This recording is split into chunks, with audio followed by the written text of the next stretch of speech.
Welcome back, everyone, to Red Spotlight Entertainment. I'm Alexis, and I'm joined by David Francisco and Peter Martinez, the show that brings you everything coming out of the world of movies and more. And today we have, I would say, kind of a special show. I don't remember the last time we had the pleasure of being able to talk about not just one, but two films that were entirely without dialogue. That's right. This week, we are getting into the Latvian international animated film Flow, and then also the slapstick, comedic, small independent phenomenon that is Hundreds of Beavers. Hundreds of Beavers. All that and more on today's show on Red Spotlight number 495. 495. And here we are, of course, at a time in which the year is now coming into a close. And this is a time of year where we have to start actually thinking about, all right, well, if the year was over, maybe this is the best time to think about what was, the best of film, which is something that we do on this podcast, right? We talk about film, right? Sometimes. Yes, but I feel it is important to maybe start off today's show with a little bit of a fight. Let's see how this goes. We're now on December. Let's just go straight. What a change of pace. We're on December 7th, 2024, and this show has yet to produce a top 10 films of the year 2023. Mm-hmm. And I particularly hold two individuals responsible for keeping that show from coming to term. I will say that I did have someone's word that by December of 2024, we would be able to for sure have that show recorded. So I'm going to go ahead and ask that individual right now if you can go ahead and confirm to me if you intend to keep the word that you said that this month you're going to go ahead and going to be able to record a top 10 movies of 2023, because if the answer is in fact not, or if you're going to waste our time by deflecting the direct question that I posed to you, then I'm just going to go ahead and go forward with the top 10 as see fit. So Peter, go ahead. Your response. I had said yes. Nothing you ready has to go? Changed. Yes. Okay. Then that'll be our show next week. Catch us in then. The other person who was holding us up, I'm not. I would ask a question, but I'm sure I know the answer already. So let's not even bother with that one. Okay, great. So we didn't have to fight after all. We got that settled. For once on this show, we settled things pretty civilly. Anyway, we have been talking a lot about this year being different for a variety of reasons, whether it be because of the strikes or the effect of all of these mergers or just people's tastes going on, up the wazoo. Moana 2 came out, and as predicted and easily expected, is one of the biggest movies of the year. Had the biggest opening of all time for Thanksgiving weekend. So great, America. Good job. He gave Bob Iger exactly what he wanted, and now we're going to go ahead and go forward with a Disney animation studio that is significantly worse than it was in the last 10 years, where we're now going to be going ahead and outsourcing animation to outside of the country, which, by the way, doesn't affect you or your bottom line, right? But it will affect all of the people who literally love this industry and want to work on animation, and their salaries are just going to be completely non-existent. These so-called directors of this so-called film Moana 2 only were paid TV salaries because that's what they were contracted under. And of course, that wasn't renegotiated when Bob Iger decided, hey, there should be a movie instead of a TV show. But you know what? The fault lies with me for actually giving a shit about that. So I'll just go ahead and not bring it up ever again. And we will submit and we will bow down to Bob Iger as everybody else happily will do so. But I bring this up because last week I asked Peter a couple of questions in regards to discourse and controversies with film, and they really weren't worth having a full conversation. The internet always focuses on really dumb conversations to have. and really just unnecessary discourse. But there is something that might have, maybe will give us more to work with this week that I picked up on. And this is a kind of a building animosity. And if anyone is familiar with animosity, it's sure as hell yours truly. But what I've been, that's one of the most accurate things I've ever said in this whole show, probably. But it has been growing in terms of this anti-art sentiment that's going on here. I'm not even sure it's subconsciously what that is, but anyway, here's a little excerpt that I saw from Houston Coley, who is somebody who we bring up on the show a lot because I think he has generally really good takes on like where we are in the moment. But this is a piece from his review for Wicked, and he was not a fan. He had a lot of issues with the film, not the least of which, of course, included the look of the movie, which he thought was absolutely terrible. And I'm going to go ahead and read the excerpt, and then I'm going to follow that up with a short clip, not a 7-minute clip like last time. It'll be mercifully short in comparison to last time, so don't get too crazy here. And I think it kind of sets up exactly where this divide is going through. So Houston says, it's interesting to consider that this may be the cultural phenomenon of the year. Wicked, he talks about. In my conversation with my family about it this week, all my criticisms, like how the movie looks and feels, were waved away as pretentious film snob bullet points, with phrases like, people don't want something artsy, they want something that's actually entertaining. I don't mean to hastily sound the alarm, and indeed I can be a grump, but there does seem to be a weirdly anti-art sentiment going around in conjunction with this movie. The amount of supposed fans taking nonstop photos of the screen and already pirating the entire thing online, I just had to watch it again at home, really demonstrates the problem. The most similar cultural phenomenon in recent memory to this obviously must be Barbie, but at least there was a pretty compelling argument that Barbie had elements of an auteur vision in there. Audiences even knew the name of the very talented director, who was also as much of a star as the two leads. That has not been the case here. I've barely seen anyone talk about John Chu on the marketing. And then this is the other part. Given this dissonance, I really don't think that the general public decides to lift up as cinematic event has very much to do with the quality or craftsmanship. Sometimes great and well-made movies are celebrated and honored by the mainstream, and other times they are not. That means there must be factors other than quality at play. Marketing budget and popular stars certainly may be involved. The fact that the music is timelessly catchy and often touching is another obvious piece. But at some point you have to look at the story and ask, what is resonating and with the culture about this? The fact is, regardless of the film's shoddy workmanship and execution, the narrative about sisterhood, self-realization, oversimplified cultural boogeymen, and the muddy categories of good and evil, it's a universal story. And then what I found most interesting about that part was just the way that a lot of the critiques that Houston was bringing up to normie audiences, which we would consider to be normies, were just like waved away. It's like, yeah, well, who cares about how it looks? Why are you such a snob? Is basically how his family responded to him. And then, of course, there was this other clip that was really making the rounds on film Twitter by yours, of course, everyone's favorite crazy, kooky person, Grace Randolph, particularly responding to one of her followers in a very I've never seen her shut down somebody this quickly and this hilariously, but I think it really pairs well with what Houston was saying. And here's the clip. Sexisha says you got to watch more films if you're nominating Wicked. You know, I have to say, you shouldn't be such a snob that you are so dismissive of mainstream filmmaking. First of all, there would be no film industry if not for those movies. And I also think that it's very snobbish to assume that just because a film is successful, that it doesn't have any artistic value and it doesn't have something important to say, which Wicked does very much so. There are a number of people out there who think that it's okay to be a film snob.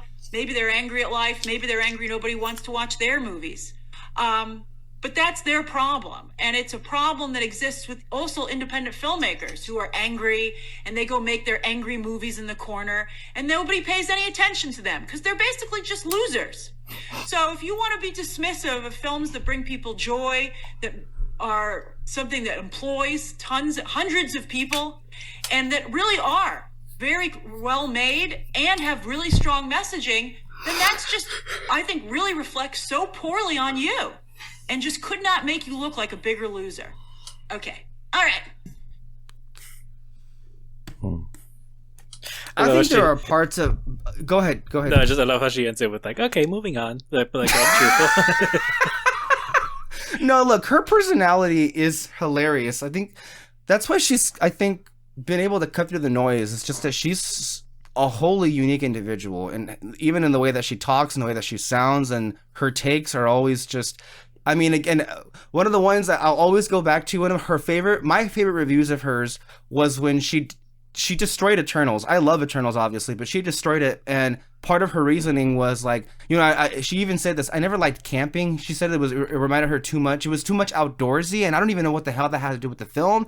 And then she was even going on this tangent about how the film itself disrespected Batman and Superman. It was a really strange review, but of course, I'm serious. If you go back and watch her review, she goes on a long tangent about this particular thing, and she holds these up as legitimate reasons for why she could not enjoy the film.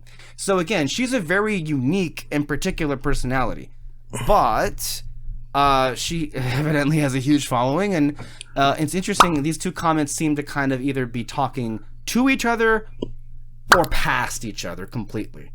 And so I want to go ahead and pass it over to you guys about what you have heard about this and what you're thinking. Peter? Oh, me? Anyone, go ahead and start off. Like, how do you begin to parse out these two comments, and what does it say about where we are in the moment? Do you agree or disagree, particularly about what was said? Is there any voice you sympathize with more? How do you see things? Just generally speaking, how do we begin this? I think David has the answers. Go. Okay. All right. I feel like he doesn't have the answers now. I don't feel strongly either way, because I just don't think it's that cut and dry. Right. I think worse movies than Wicked have been nominated. Significantly worse. Significantly worse. Like, I think it doesn't anger me that it'll probably be nominated for like Best Picture. I can see like maybe Cynthia Erivo or Ariana Grande wins for Best Supporting or Best Lead Actress. Like, I can see that happening. I don't know, it just doesn't bother me. I agree but well, see, that's the thing, right? I think criticizing Wicked is perfectly fine because it's a movie. And that's kind of part of art, right? I think the first part of any piece of art is the creation of it, but the second part is what do you call it? Not necessarily in criticism, but the engagement with the film, which criticism is a part of. I think that's just as important that's kind of the point, If you make a movie and then lock it in a vault somewhere, I don't know. I guess you could argue that the person that made it got something out of it, but that's why whenever I think of like people talk about like AI art, it's like if a computer randomly puts together scenes and no one ever sees it, like literally nothing was of value was done, right? Like that's not art. But we're not talking about AI right now. But so yeah, like visually how it looks, I think that's a fine criticism. I think there's a lot of criticisms that people have thrown at the film where it's like, yeah, it's completely valid. But then on the other end, just being like, yeah, there are people that it's, especially on Twitter, I think you should get off the internet and Twitter completely. Because the second anything has any level of success, there's gonna be people that are like, I've always hated it. It's always sucked, and then just like, or the second someone ends up being just this tiny bit problematic, there'll be people that'll be out there, you know what? I hated that person all along. It just happened this weekend with Zachary Levi. And sure, Zachary Levi perhaps is now a bad guy because he supports Trump, whatever. I mean, he's always been on the conservative type, right? Mm-hmm. But now all of a sudden, people are like, you know what? I never had a good feeling about that. Shut the fuck up. Nobody believes that shit. Yeah. If that was true, why didn't you say it in the beginning? But even if you did, like, that has nothing to do with anything, right? Yeah. Because it's like, okay, like, who cares? Like, I always think it's weird when, like, an actor comes out and it's like, oh, turns out they did sexual assault. And it's like, well, I never liked them. The fuck does that have to do with anything? They're perfectly, like, likable people that end up doing terrible things, and perfectly unlikable people that end up doing terrible things. But then they go even further and saying, "Oh, he was never a good actor to begin with." That's what I mean. Someone's talent has nothing to do with how they are as a person, personally, and I think it's really dangerous to try to tie someone's talent to whether they're a good person. Right? It's like, oh, well, obviously they're a bad person because they're a bad actor. It's like, that's not how that works. Because what happens the next time a really great actor has accusations? Guess what? You're not going to believe them. Because how could they have? I really enjoy their work. How could we sit here and pretend that they're bad? Which you see happen all the fucking time, People stand the fuck out of some actor, some singer, some rapper, whatever. Turns out they're a really shitty person, and it's like denial, denial, denial. It's not good, I think. It's not a morally good framework to have when approaching people. But specifically to this film, yeah, I don't know. There are people that can be assholes for sure when it comes to like movies and like anything successful monetarily or anything popular among the masses. It's like, oh, what a piece of shit, how terrible. And it's like, no, mainstream movies can be awesome. I talk how I love big blockbuster movies all the time, and I think artistically they have just as much merit as any other films. I've been watching the Lord of the Rings films, like the biggest movies ever, and goddamn, some of the best films ever. I love them so much. So good. Very, very good. So I get a lot of their anger also comes just from who's pissing them off the most. So I'm sure Grace gets a lot of shit for the kinds of movies she likes, right? So that's why it's like she kind of blows up in that direction, and I'm sure Houston gets a lot of shit, for what he direction. likes. Yeah. So he's critical of he's slightly critical of what do you call it? Wicked, and then he has 1,000 stands telling him like, really? You're gonna criticize how it looks? What an asshole, So it's not everything has to be discourse. Not everything has to be. And again, the way the internet's set up, it's like it has to be. So my main thing is like, get off the fucking internet. Sometimes there's movies that are like, yeah, they're pretty good, and then they catch on with people, and then they win awards, and like that's it. There's not it's not that deep, I guess. I think those are pretty wise words to live by. So just stay off the internet, because that's where literally any kind of intellectual or complicated thought, or I should say, that's really where any kind of nuance just dies completely. And if you don't have a nuance, then there's no point in even having a conversation in the first place. Because I think when it comes to nuance, and I wasn't necessarily critical of either of these two people or pitting them against each other. I thought they were really interesting in terms of what they were touching on, because I did see a tweet that also said well, I don't think it's fair for people to have this anti-critic or anti-Oscar thing that they only nominate artsy films, when in the last couple of years they nominated Top Gun Maverick, or they nominated Oppenheimer. Technically was a big blockbuster because of how widely it was seen, or Dune Part 1, or Avatar: The Way of Water. So it's like, they're coming at it from that standpoint. I will also add some other nuance, another layer on top of it. Like, sure, you can say that you're nominating them, and you could say maybe Oppenheimer was the one that won, but of course it had to be the specific parameters in which it could be it won.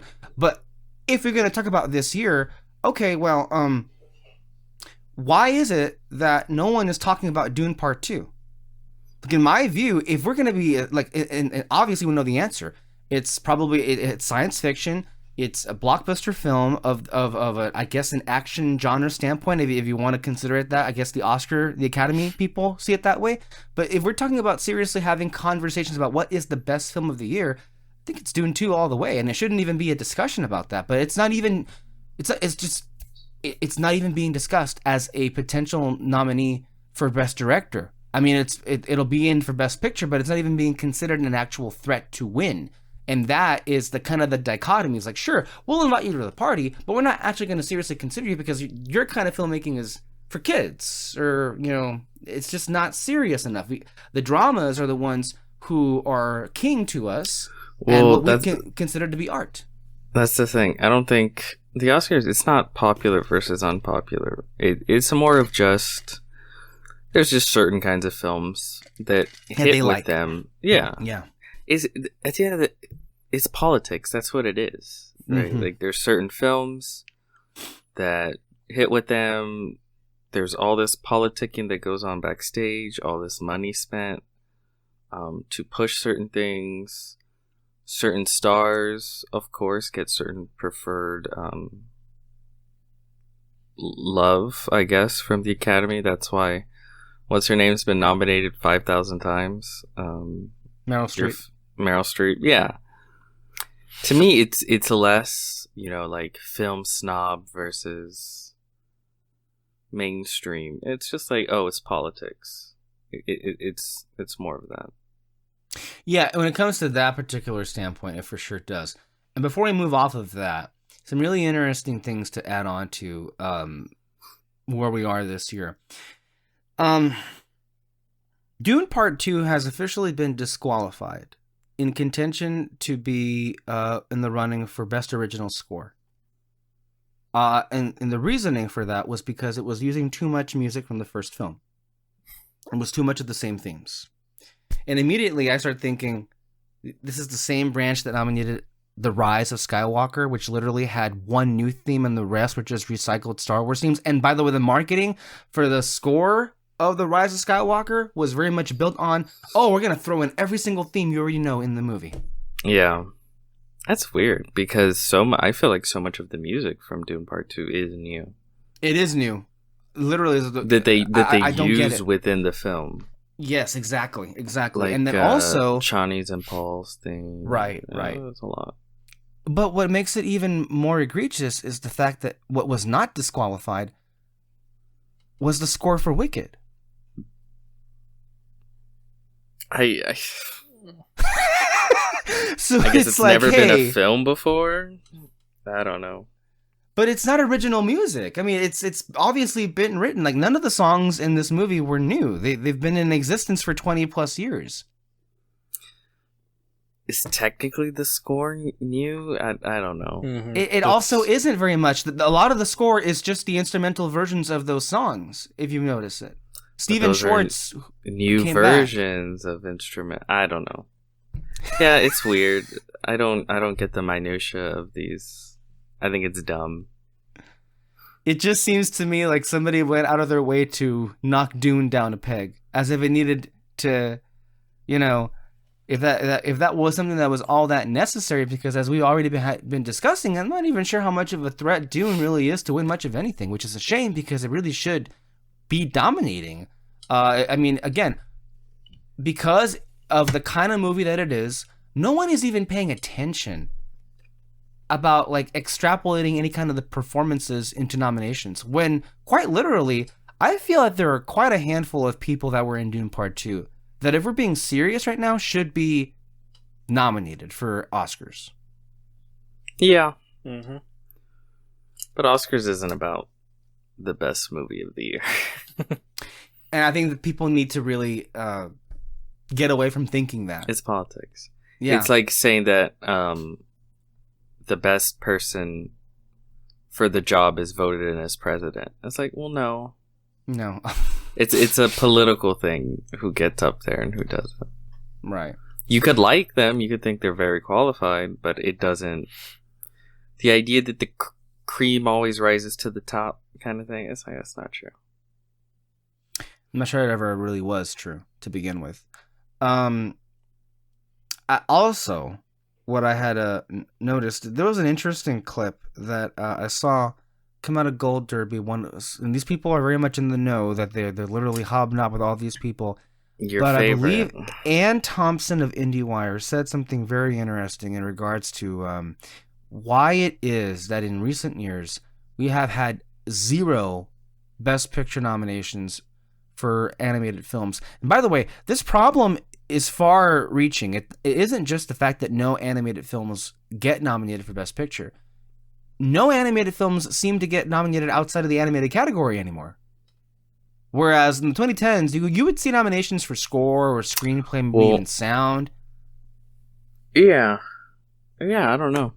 And now, well, Ann Thompson, this is what she offered. She feels it's the actor's fault. Because the actors don't vote for animated films. They only vote for films that feature actors that they know. And why do the actors matter? Because the actors are the biggest, demographic of the voting block. Oh, you know what? That makes sense. Why nominations are so shit. Because a lot of actors don't like film. And a lot of actors are gonna like movies that are very much an actor's movie, you know? So like a biopic or like a very strong certain like actor performance heavy role. Or it's just someone who's really well liked as an actor. Yeah, that makes sense to me. Which is weird though, because when you see those like Letterboxd, what do you call it? Like top 5 for a lot of these actors. A lot of them just watch animated movies, like Disney movies.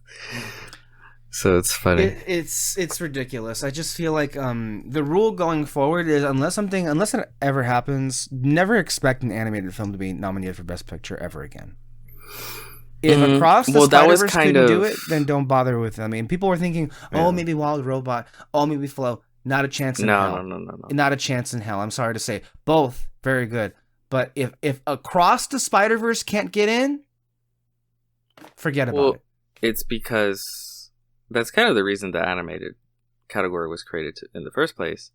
Right. Because the Academy understood, like, yeah, we're leaving some great animated films on the table, but we're not gonna change our ways. We're not gonna fucking nominate them for Best Picture. Mm-hmm. So we give them their own category where we can say they were nominated for an Oscar. And you can even say they won an Oscar, you know. So yeah, that was kind of, they gave themselves. And they were late to the game too because other critics groups and organizations were nominating animated films alongside live action films.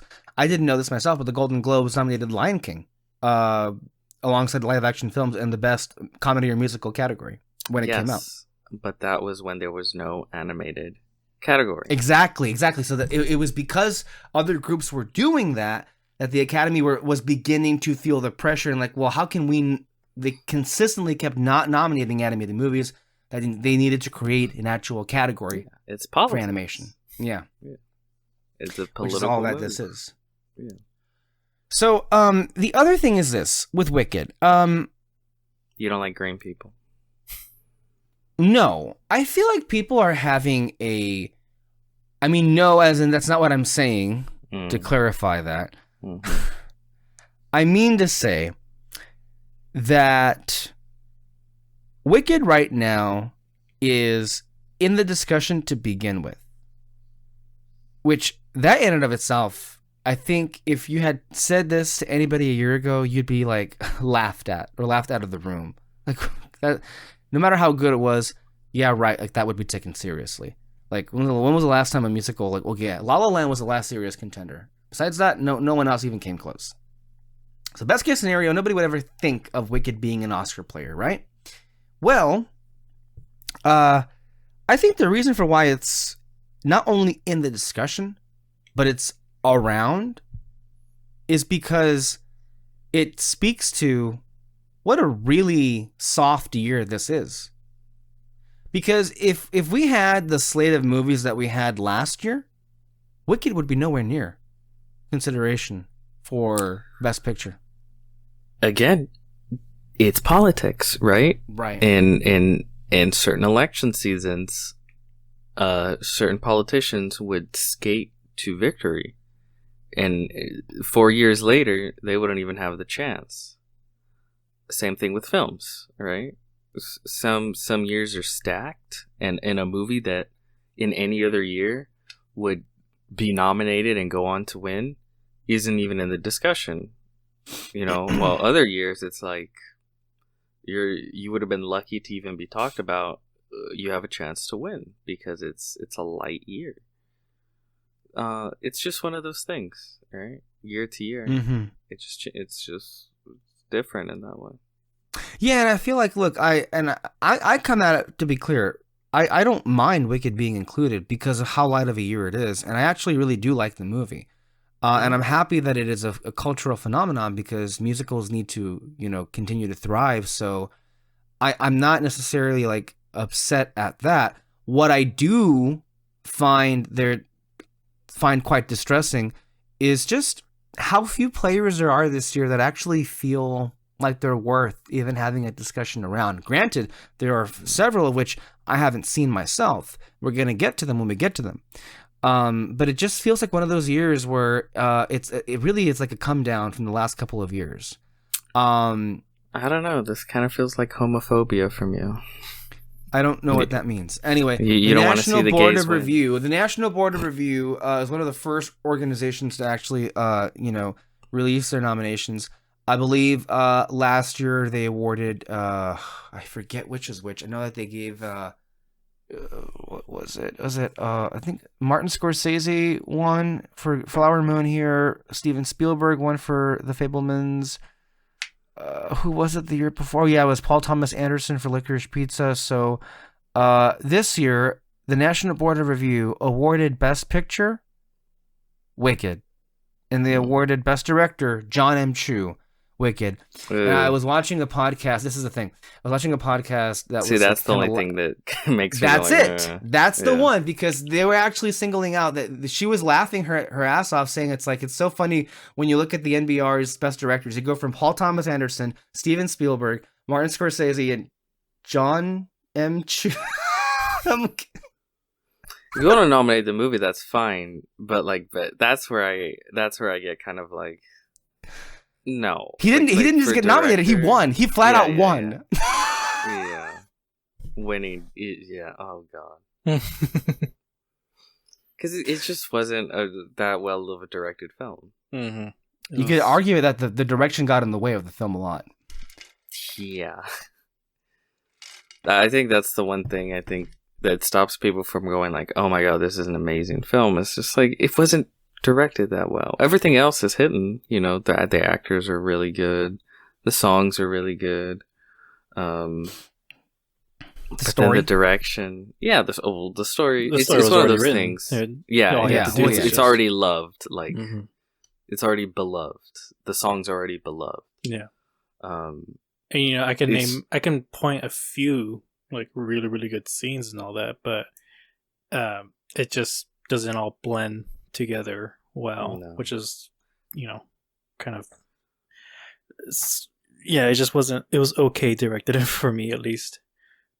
like I saw someone point out, and it's true. Like the whole Wizard and I number, it ends in like a really ugly CGI cliff, grass Mhm. field, grass field, and I was like, I was just not feeling any of that. Yeah. And it's so weird because that should be very easy to find and shoot. You're telling me there's not like a wheat field you could take her out to? There's not a Exactly. cliff somewhere? Not David, even- weren't we just having this discussion yesterday on S.H.I.E.L.D. on our commentary reaction about shooting outside and how easy it is for a low budget TV show to make it look better than a fucking Marvel movie that has $200 million to just go outside and shoot a Yeah. guy in a random alley? Just fucking do it. Like, Yeah. I mean, I don't know. It's just like I feel like you did so well with your interior shots of like the set design and everything. Yeah, the set. That's another thing. The set design really good. The Yeah, costumes really good. It's really good, but once you put it outside, then it's just blah. And I don't know why you couldn't just keep that going, especially with the Wizard and I moment. I don't know. I feel like you could have done it with like she's going around the school singing that song or something. It's okay if it's just her in the hallways and all that. Get to her. Well, I think of like The Sound of Music. Just put her on a goddamn hill.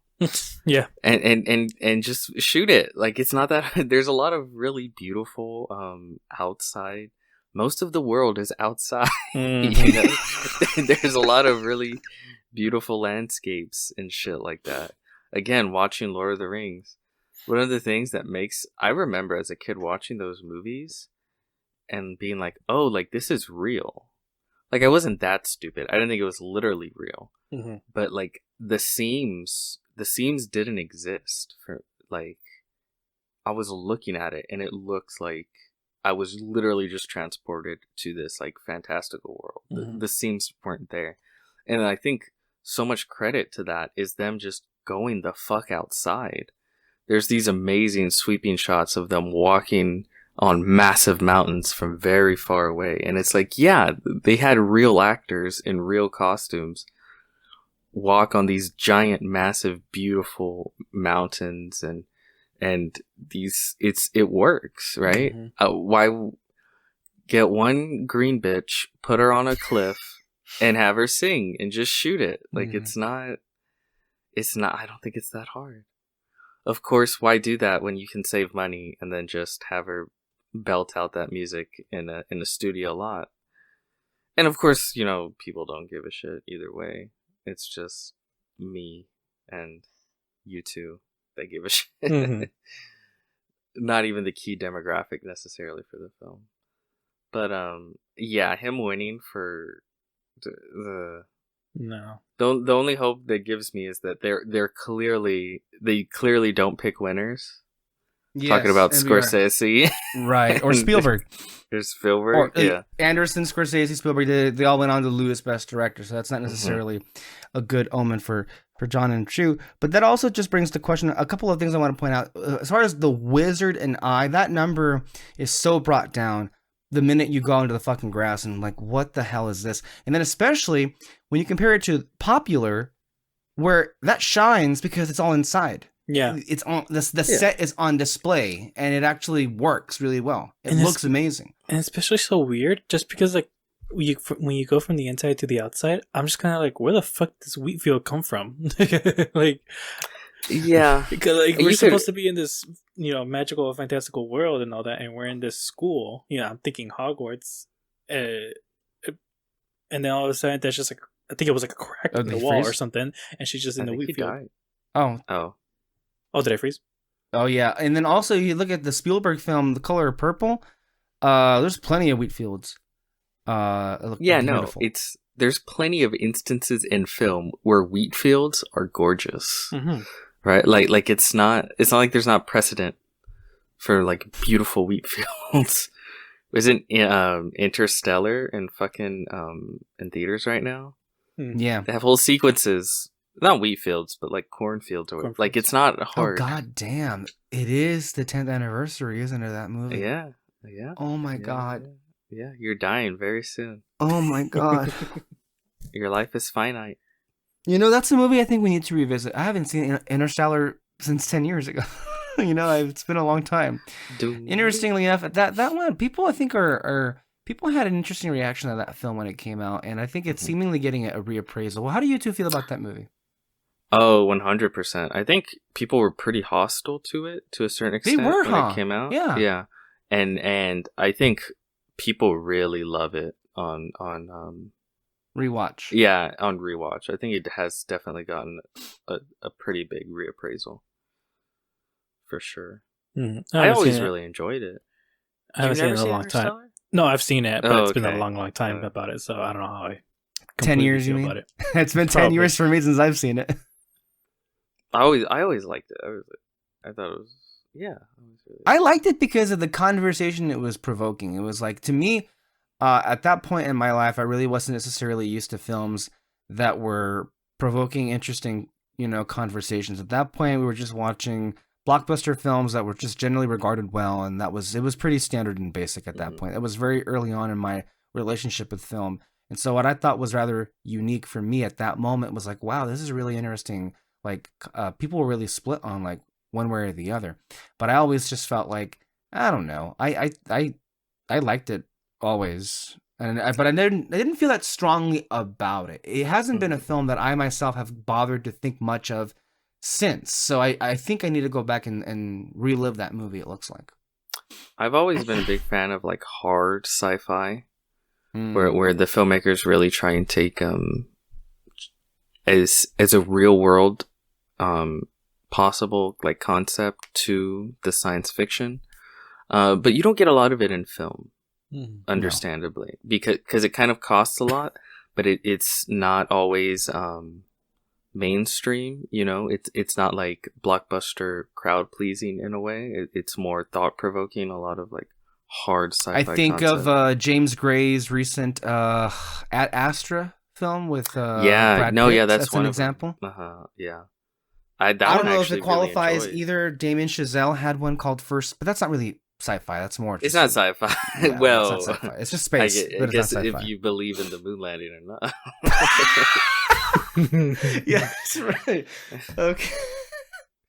That's what it depends on.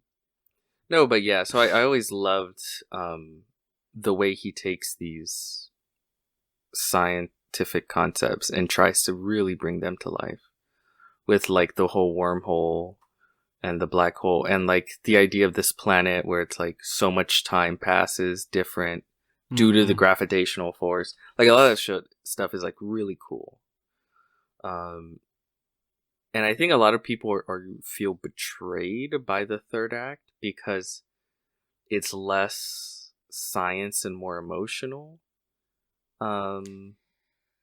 The turn. You see this hand? If I had a dagger in my hand, I would slit all those throats right now because people like that irritate me. Talk about animosity, Jesus Christ! Like those people, get a goddamn life. When like, oh my God, it had too much emotion. I can't be seen supporting this anymore. What are you, a Spielberg hater? That's exactly what you are. It's like, I think it's more like the solution is he loved his daughter. I don't know. To me, it always worked. I always enjoyed it. That's also an example of like, do Christopher Nolan fans understand who Christopher Nolan is? Like that, I think that film Interstellar is an example of like he also can delve into sentiment. Yeah, well, I think a lot of people misunderstand him through his films. I think it's a lot more clear as a filmmaker after Oppenheimer for people. Yeah, his sentimentality. And also, maybe it's just grown with age in him, especially after having kids. You can maybe argue there's a difference in the filmmaker Christopher Nolan before and after kids. People love to joke that that's what happened to Spielberg, but it's like it happens to everybody who has kids. I mean, it's just like you change. Mm-hmm. Oh, for sure. Oh, that's why good for bringing up Spielberg. I wanted to say, I think what might have helped visually is if it took a very like we are a stage musical sort of approach, a la visually anyway, like Hook, where it's like it very clearly doesn't look real. Like there's a very stage aesthetic to it, but it works because it's fantastical and that's sort of the tone. That never bothered me about Hook because I figured that was kind of the point cool in the first place. Like it's its own But people I read in reviews and commentary, they trashed Hook for a lot of reasons, but including the sets in particular. I'm like, do you not get that's kind of what the point was? And Hook, by the way, for those who do not know of, that was supposed to be a musical. Steven was trying to make it a musical. John Williams was preparing the score to be a musical, and then things kind of changed along the way, and it didn't end up being that way at all. And then I think Michael Jackson also tried to force his way onto starring in the movie. There's a long history with that movie. Go watch Yesterworld's video on it. It's actually really good breakdown of what the hell happened on that set.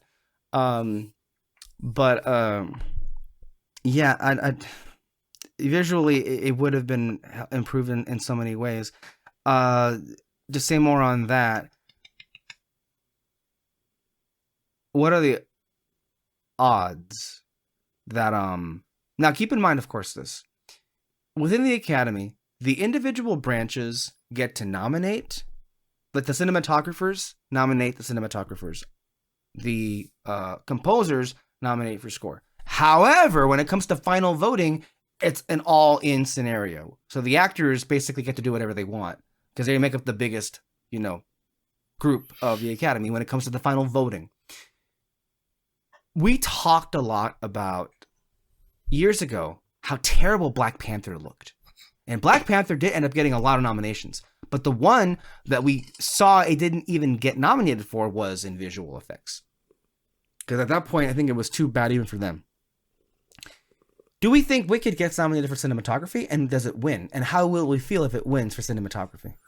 I think it'll get in for the visual. The nomination. Yeah, the visual. Or visual effects. I mean cinematography, though, specifically. So, I don't know.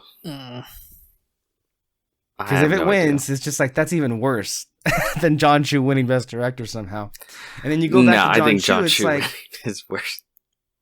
Well, it's... Okay, here's the thing. In all honesty, it shouldn't even be a discussion. Denis should win all the way. But we're not being considered. In reality, he may not even be nominated because they've snubbed him before many times. Mm-hmm. And if that's the case, then who? I don't get the sense that there's one top dog that's just going to bulldoze through this year. At least not yet.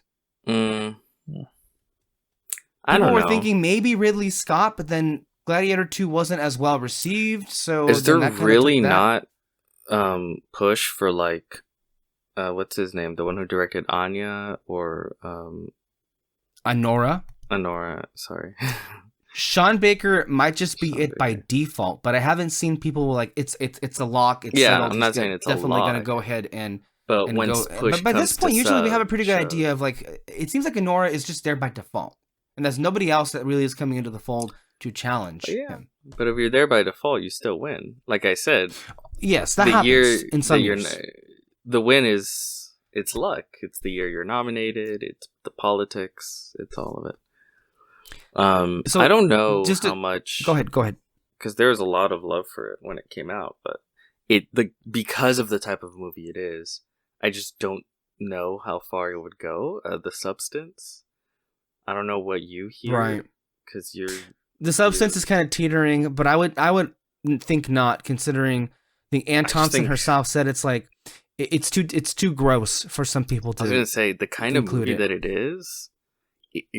Realistically, it probably should run away with a lot of nominations, but because of the type of movie it is, I could see and the type of people who we're dealing with. I think people need to remind ourselves. I know we're saying the same thing, but it's like we should not lay it at the feet of the movie. It's your fault for being this way. No. It's the people who we're dealing with who are the problem here, not the movie itself. And I think we need to be more conscientious. Not just, I don't mean the three of us, but the community in general needs to be more conscientious of how it frames this way, because I hate phrases that say, oh, because of the kind of movie that it is, or if it did this, it's not the movie itself, it's the people, and arguably we need to make changes about that. But hey, that's just how it is. But one that is surprising, and I think it might get some critics groups are nominating it, and it may or may not get a big bounce back at the Golden Globes. They're going to have their nominations announced this coming week, and that will be quite telling. But the one that I'm referring to is Challengers. Oh, that's true. That was this year, huh? Yeah. I keep forgetting. Yeah, that's another one where it's almost, again, another thing we never brought up is like timing. I think if it had come out now instead of at the beginning of the year, maybe that heat for everything going on there, like even directing Luca, definitely like best actor, best supporting, stuff like that. I think it'd be hitting really hard right now on the awards trail. But sometimes that thing happens where it just comes out at the beginning of the year, and it kind of loses steam with people. That's Again, why it's all luck and it's all politics. In some cases, it works out like Top Gun and Everything Everywhere, where they were able to They came out early and they sustained that throughout the year. Whereas this year, Dune and Challengers came out in the early part, and now crickets. Yeah.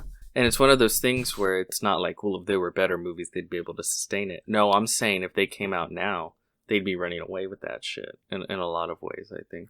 Again, not the fault of the films, the fault of the people themselves, who are the ones who are voting on this, and also the people in media who are not talking about it. You people have way more power than you think you do. If you simply go out there with an agenda and say, we're just going to pretend this film has mojo, guess what? The Academy will fall in line. So long as it's not something that is egregious to them or an affront to their sensibilities, like the substance may or may not be, who knows? It can very much, they'll be able to swallow that down. Pete Hammond of Deadline made the comment in the recent video that I keep mentioning that 99% of the Academy members that he knows have not seen any movies this year. Yeah. And hey, that might not be a really strange thing to say, that's a discussion that happens all year long, but I think it's indicative of like maybe there's just a different feeling this time around this year where there's just not as much engagement. I don't know if you get that. Now, while we mull that over, let me just go ahead and read the other movies. So the NBR, here are their 10 movies that they nominated. Anora, Baby Girl, A Complete Unknown, Conclave, hilariously enough, and I love them for this, Furiosa, a Mad Max saga. Fuck yeah. That movie needs to be in the discussion for something. Next, Gladiator 2, a movie called Juror Number 2, which I've never heard of. Queer, which is the other Luca Guadagnino movie starring Daniel Craig. A Real Pain, and then also Sing Sing. That's what the NBR nominated for the 10 films. Let me see here. When it comes to Time Magazine, which Time Magazine isn't really all that like involved here, but they threw out 10 movies. Their movies were Baby Girl, All We Imagine as Light, The Seed of the Sacred Fig, Anora, A Complete Unknown, Hard Truths, Green Border, Emilia Perez, Flow, and Dogman. That last one's kind of Dogman. That's. I'm like, I don't know if maybe. I mean, DreamWorks is on. Let's be fair. DreamWorks is on a roll. So who knows? DreamWorks is never on a roll. DreamWorks will always be hitting. Well, as of late, you've had Puss in Boots and you've had The Wild Robot. And what did you have in between that? I'm not going to acknowledge that. That's what I mean. Let's go ahead and go. Hey, what we had in between there was a big box office hit from what I'm aware of. So I'm not talking about money. And you know I'm not talking about I know. I'm just trying to like move past that because it very clearly went against my favor. Next, the AFI, the American Film Institute. Here are the 10 films that they nominated. Anora, The Brutalist, A Complete Unknown, Conclave, Dune Part 2, Emilia Perez, Nickel Boys, A Real Pain, Sing Sing, and Wicked. I can see A Complete Unknown coming in and sweeping because, like I think said, that's the one movie that came in all 3 of these. Correct? I think I saw them on all of them. I don't know. This one's pretty standard. But A Complete Unknown. I'll check since you weren't listening. Yeah, it's like we were talking about before. It's the exact kind of movie. That these people love, with the exact kind of cast, the exact kind of lead, the exact kind of performance, the exact kind of story, the exact kind of director. It's just hitting all of the cylinders, all the check marks that the Academy adores. A Complete Unknown, for those of you who are not aware, is coming in the theaters pretty soon. It is directed by James Mangold and stars Timothy Chalamet. It is the biopic for Bob Dylan. R.I.P. He's alive. Anyway, James Mangold, who has been nominated in the past for films like Walk the Line, I believe, did he have a credit in writing the screenplay for Logan?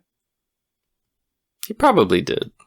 If that's the case, then he was nominated for writing, because Logan's screenplay was nominated that year, and then he was also nominated for Ford v Ferrari. So he's a returning nominee if that's the case. And then you've got Timothy Chalamet, who is just about like the hottest movie star right now, coming off of darling. Dune, Wonka. I mean, Hollywood's a previous in its... nominee himself for Call Me by Your Name. He's playing a real person now, so that automatically just puts him not only for a nomination, but in the hunt to maybe even win. Who knows? Has he won before? No, he's a previous nominee for one film, but he, I believe, I could see him taking it. I could see him taking it all the way. Yeah, it's just one of those things. He's been a darling for a long time, and it's the exact kind of performance that the Academy loves awarding. The other competition Slave, that I know about, biopic, Joker. Yeah, Slave. Those are the performances they love to award. The other actors that would be in his way, I've heard of Ralph Fiennes, who for Conclave. I need to see that. Coleman Domingo for Sing Sing. Daniel Craig in Queer. What's his name? The guy from The Pianist. Oh, Adrian Brody. Brody? Yeah. Brody is in The Brutalist now. So there's some competition, but I could definitely see Timothy just taking this. Oh yeah. All the other ones I can it's I would say it's a bit of a stacked year.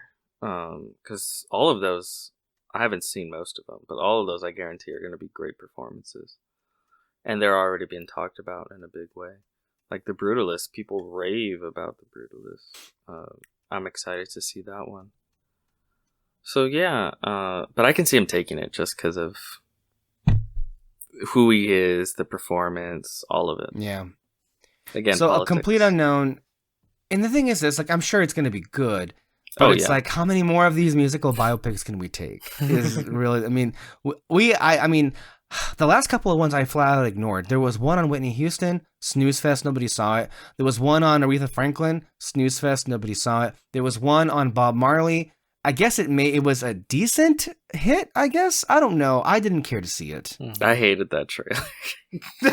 The Bob Marley trailer was awful. We kept laughing every time it came on. It was like a parody of like a Bob Marley performance. It was just, and I love Kingsley Ben-Adir. He's a great actor, but it was just, it felt like an SNL sketch or something. I don't know. It was like, okay. Have you still not seen Walk Hard, the Dewey Cox story? No. You need to watch it. It is one of my favorite comedies of all time. It's a send up to the biopic, basically. Wait, you know what? Yes, one David, with, go ahead. John C. Reilly. Oh, I know what you're trying to talk about. Okay. Yeah. I haven't seen the whole thing, but I've seen parts of it. It's so funny. The ending is hilarious. The ending is very funny. I love that ending. But it's every biopic you've ever seen, basically. So for musicians. The other movie that's all over here is Anora. And you seem to really like Sean Baker. I've never heard of this person until this year, so obviously I don't know anything about him. But just to give people you have some movies of his you want to show off? I don't know. What do we got? The Florida Project. He did that movie. Okay. Yeah. Okay. I've heard of that movie. Yeah, I've seen that movie. I remember that movie. Really I remember there was. Yeah, it's great. It's really good. It's good. David, did you like? I haven't seen it, but I know a lot of the discourse around it. Did you like the ending? Because I think people had very mixed feelings on the ending. I disliked the ending. It's a nice thin line I'm saying that from, but it's a nice ending, sort of, but it to me just didn't seem realistic, where like everything else it really tried to be as realistic as possible in terms of like how kids act and everything, how the kids interact with each other and all that. By the way, I want to remind ourselves, sorry for our audio audience, the movie that Peter had in his head was Florida Project. Oh yeah. Just to be clear. So yeah, I didn't like the ending much. My sister Ale didn't like the ending much either. I think your main complaint, Peter, was kind of like the visual of it. Or... It kind of felt like they just hit the end of the movie and they're like, We have no idea how to what end the it. fuck do we do? Oh. So it was sort of this like Hail Mary. You know what they like, should have done? Is they should have brought out Martin Scorsese to write the ending. He's very good at endings. He He has really the best is. endings of his film. His films have the best ending. But yeah, it doesn't. The ending is literally like a minute. It's literally like the last minute. Mm-hmm. So to me, it doesn't ruin the experience at all. Yeah, Does it cut to black and just end like in a really abrupt way, or it's just weird. I don't know. It's just I don't know how to. Without I'll put it. spoiling It reaches its sort of fucked up logical conclusion, yeah? and then there's like immediately like a dream sequence kind of. 'Cause I'll be honest, like I feel like that's kind of been the thing that's deterred me from ever watching it. Was like, well, people are like, It doesn't ruin the Yeah, it doesn't experience at ruin the all. movie or anything Okay. like that. You just kind of go, "Why'd you go with this right here in this moment?" And then it's easy to just forget about it. So Yeah, especially because it's not like the ending. It kind of hits a good ending, anyways. It just kind of has this extra tacked on minute where it's like, Mm. that kind of wasn't necessary. mm-hmm. But So no, Sean I Baker love has it. also It's directed other films like Tangerine, which came out in Red 2015. Rocket. Yeah. Yeah. Oh yeah, Red Rocket. That's also one that looked interesting that I never bothered to watch. Maybe I should watch Sean Baker's films. Red Rocket, and then also I've seen Tangerine too. Tangerine's pretty good. Yeah. And so this year he has a movie called Honora, and this is the description of it. Honora, a young sex worker from Brooklyn, gets her chance at a Cinderella story when she meets the impulsively marries the son of an oligarch. Once the news reaches Russia, her fairy tale is threatened as the parents set out for New York to get the marriage annulled. It's a Russian oligarch, not an American. Okay. That's not what I thought the movie would be about. What did you think it was about? Yeah. I don't know. Some stripper? I don't know. It was... She is a stripper. Mhm. Well, yeah. That's what I You're not assumed wrong. it was. I don't know. Which, by the way, I'm not discriminating against people who work in that industry. I was a big fan of that We movie, know your Hustlers. past. We know you don't. Yeah. That movie Hustlers with Jennifer Lopez a few years ago. And speaking of snobbery, that was one of those instances where Jennifer Lopez was nominated everybody was nominating her, then the Academy was like, nope, you're not going to get the that's nomination crazy. from us. Yeah. She probably should have, just because it's J-Lo. That's the thing. But then they also do it to other more beloved people like Sylvester Stallone, who did get the Oh, yeah. nomination, but he ended up Oh. losing. Why do the you always got to award. bring that up? You do it on purpose. Well, we actually have tape of that. We actually have. Remember, we recorded ourselves live when Sylvester Stallone lost the Academy Award. Remember, David? I think you probably saw it. It's on the Barely News Crew YouTube channel. We did a whole live reaction to the Oscars. It's a shame we didn't do more of those over the years. But that was That a channel fun. wasn't deactivated yet? No, it's live for anyone to see who wants to. It's just look up Barely News Crew 2015. No, you don't have to do that. 2016 Oscar You don't, live don't- reactions. No. But that was a big Oscar ceremony because you had Creed, Mad Max, The Force Awakens, you had The Revenant, you had Spotlight. I remember. So there's a lot of movies that were in contention that year. Anyway, okay, well, man, I probably would have already seen this movie if it wasn't for the fact that I was already just so consumed with what I had to do for my job. And so, man, I should have gone to see this when it was in theaters nearby. Yeah. I also didn't get a chance to see Conclave. I couldn't bring myself to go see it, but I'm pretty sure I'd like it. Conclave, by the way, that's the film. I think you would have loved it, yeah. With Ralph Fiennes. I believe it's already out on digital. Now, I believe everybody here likes the movie by, is it Fernando Mireles? I think so. The Two Popes, so Jonathan Pryce and Anthony Hopkins. So if you like that, this seems kind of like the same kind of flavor or a different flavor. This is a film by Edward Berger, who, if I'm not mistaken, is this the guy that did that All Quiet on the Western Front. Yes, he. Oh God. Yeah. Mhm. Well, that was. Is that that what's wasn't keeping you from terrible, it? but it was a war film, and and It that just movie, the wasn't. bomb, and the oh God, that was. Oh, giving I me hated the flashbacks. score, and then Yeah, it it was- fucking won for score. It won- I mean, Babylon wasn't even nominated, but then it had the audacity to just still win They score had somehow. to fuck it. Also, what's insane to me is every trailer for the Oscar fucking would play the music from. But they do that shit every year. Last year, they played freaking Dua Lipa's song "Dance the Night" from Barbie. It wasn't even nominated. It wasn't even going to be performed. It's like, so you understand that you're wrong in your nominations because you know these are the best songs, and you okay. Whatever. Remember how they didn't even nominate for song "We Don't Talk About Bruno," but because they realized how wrong they were, they had to they have tried to it go performed. back, yeah, And then that was a disaster. and then it wasn't even a real performance. No, it wasn't even real, which is why what they were able to pull off this year when they performed, when Ryan was performing "I'm Just Ken," and how good it was. That was a miracle. How Yes. good that performance was. Yeah, it's like give the people what they want. It was good. That was great. And it was a good performance. There have been plenty of people who were saying that, what would the actual Oscars look like if that one category, the Academy was all there and they had a button and they can just push the actual winner after they've seen all of the performances in front of them. Let's see, like American Idol. You don't want The to turn it Voice. into American Idol.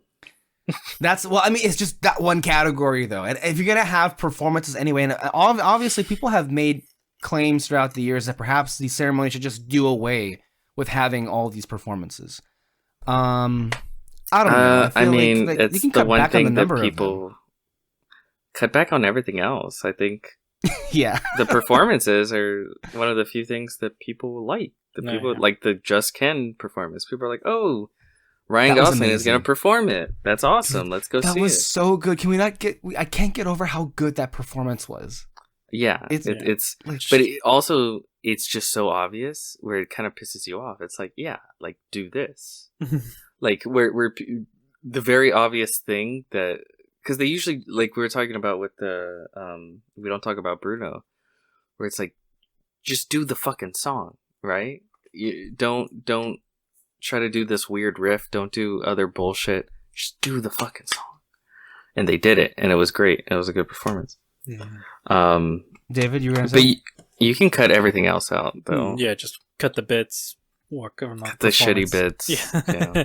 Since Or we're at least already on shorten this them. level anyway, there are two aspects of this upcoming award season that are genuinely exciting, and perhaps we can have a bit of an uptick in quality. This past Oscars wasn't all that bad, all things considered, so perhaps that's putting in some hope going forward. But there are two ceremonies that I'm looking forward to, two hosts particularly. We discussed a few weeks back, Nikki Glasser is going to be, that's how you pronounce her name, Glasser? Nikki Glasser is going to be hosting Glaser? Nikki Glaser is going to be hosting the Golden Globes, right? The girl that did the roast of Tom Brady. Mm-hmm. I think it's Nikki Glaser, right? Or Yeah. what to say that it is. I'm looking forward to her monologue. You can only go up from Joy Coy. And then also, we didn't talk about how Conan O'Brien is going to be hosting the Academy Awards. Like, that's the best get they've had in a long time. And I think his clip earlier this year on Hot Ones, man, that may have been the hardest I've laughed in a very long time. So I'm very happy to see that they were able to get Conan O'Brien, because he's, I think, somebody who's kind of been taken for granted. Guys, what are your reactions to these upcoming presentations? Oh yeah. No, those are good. The Those are Glacier's good gonna choices. Kill it. A lot of great She's- jokes from her for sure. She's very funny. I think with Conan, you're gonna get some good bits. I know I just said couldn't, but like I think for him, he always does bits on his shows and all that, and I always Right. found it to be funny. So hopefully it'll fit. Generally with- speaking, the bits we could do without, but if you're gonna do them, can you at least make them good? Yeah. I think that goes a long way, Mhm. generally speaking. But then also just make it fit within like Yes. the academy and all that. Yeah. Remember that one with the tour guides or something, or not tour guides, but like Oh tourists. God, fucking Jimmy Kimmel. Mm-hmm. That was bad. Conan has hosted, I think, the Emmys in the past, and I think he's done some musical performances. So I think that's something for you to look back on if people want to have a reference for how he might be. But getting back into the main swing of things, I was talking about Conclave real quick. Is after the unexpected death of the Pope. Oh, they just pick a new Pope. Okay, that's the movie. Yeah, okay, that's what I thought it was. That seems like it'll be pretty good. At the moment though, there's no. I mean, oh yes, there's one. People were saying that a wild dark horse could be The Substance, which I was surprised because if I understand it correctly, is The Substance not a horror film? And are those not just non-starters to begin with? That's why I said it would be surprising to me, where it's like it is getting a lot of love, but it's also just not the kind of movie. It's almost like as long as no one voting for it watches it, it might get nominated. It might get in there. And it's like, but then they watch it and it's like this gross fucking over the top B-movie style horror shenanigans. Or not even necessarily horror, but like gross out horror. Yeah. I need to make time to see it. I still haven't seen the movie. I need to go see that one for sure. I was gonna see it and then it was out of theaters here. So yeah, it's been a bitch this year, hasn't it? It's just like we definitely could have seen it, but then life just kind of got in the way.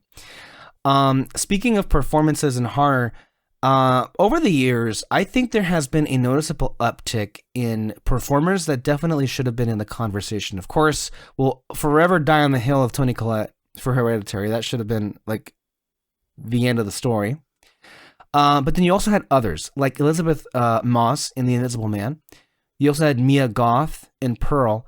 And also this year, I'm going to go for it. Like, I think Naomi Scott should be talked about from Smile. Like, she was really, really good. She was really good.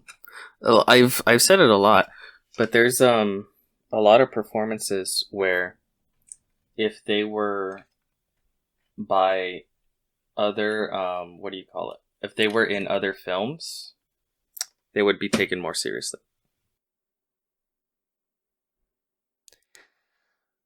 Yeah, that's kind of where we are with that and everything. David, before we turn on to the other movies we want to talk about today,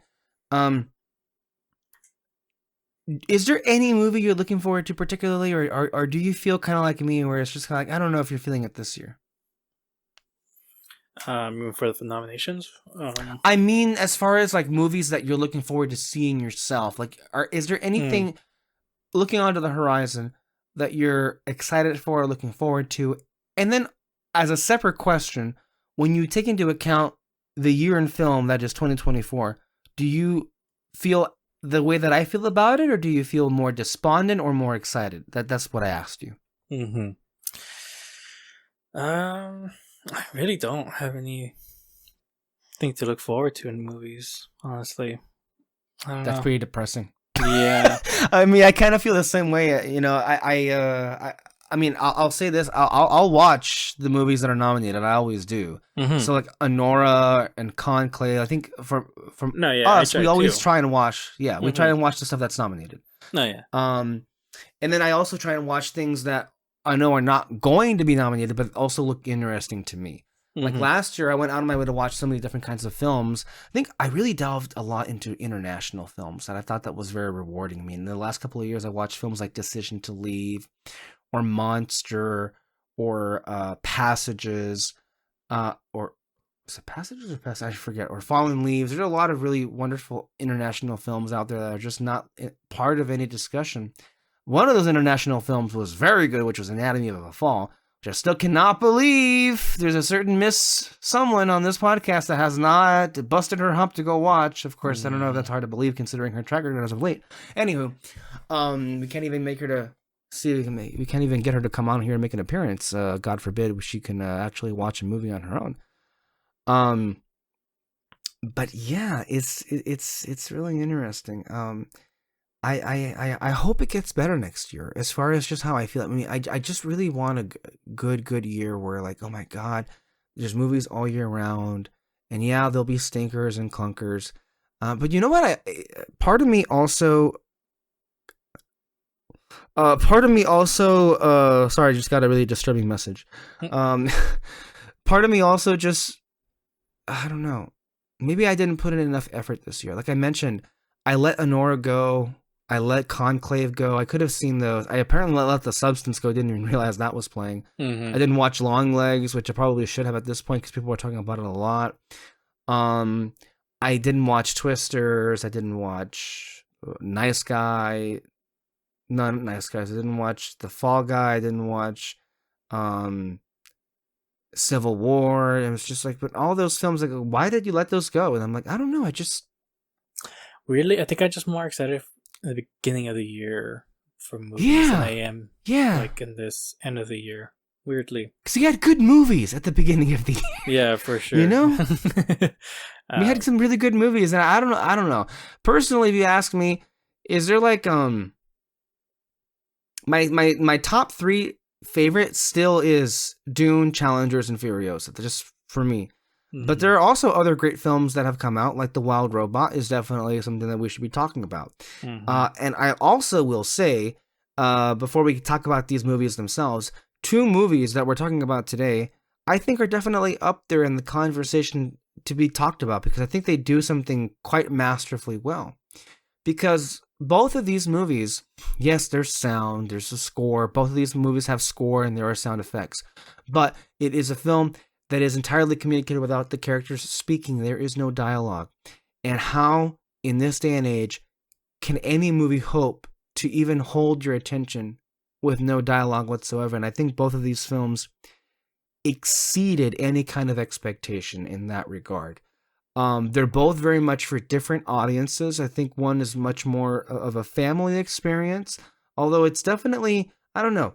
I found myself thinking that anyone will be transfixed by watching Flow. That one is about the animals that have to survive a major flood.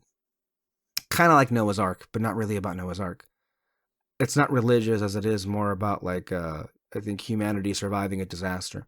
And then you have Hundreds of Beavers, which is balls to the wall in the other direction and very much made for people who is very much more for like adults that like slapstick cartoons like Looney Tunes or just like, gags like Simpsons or Family Guy.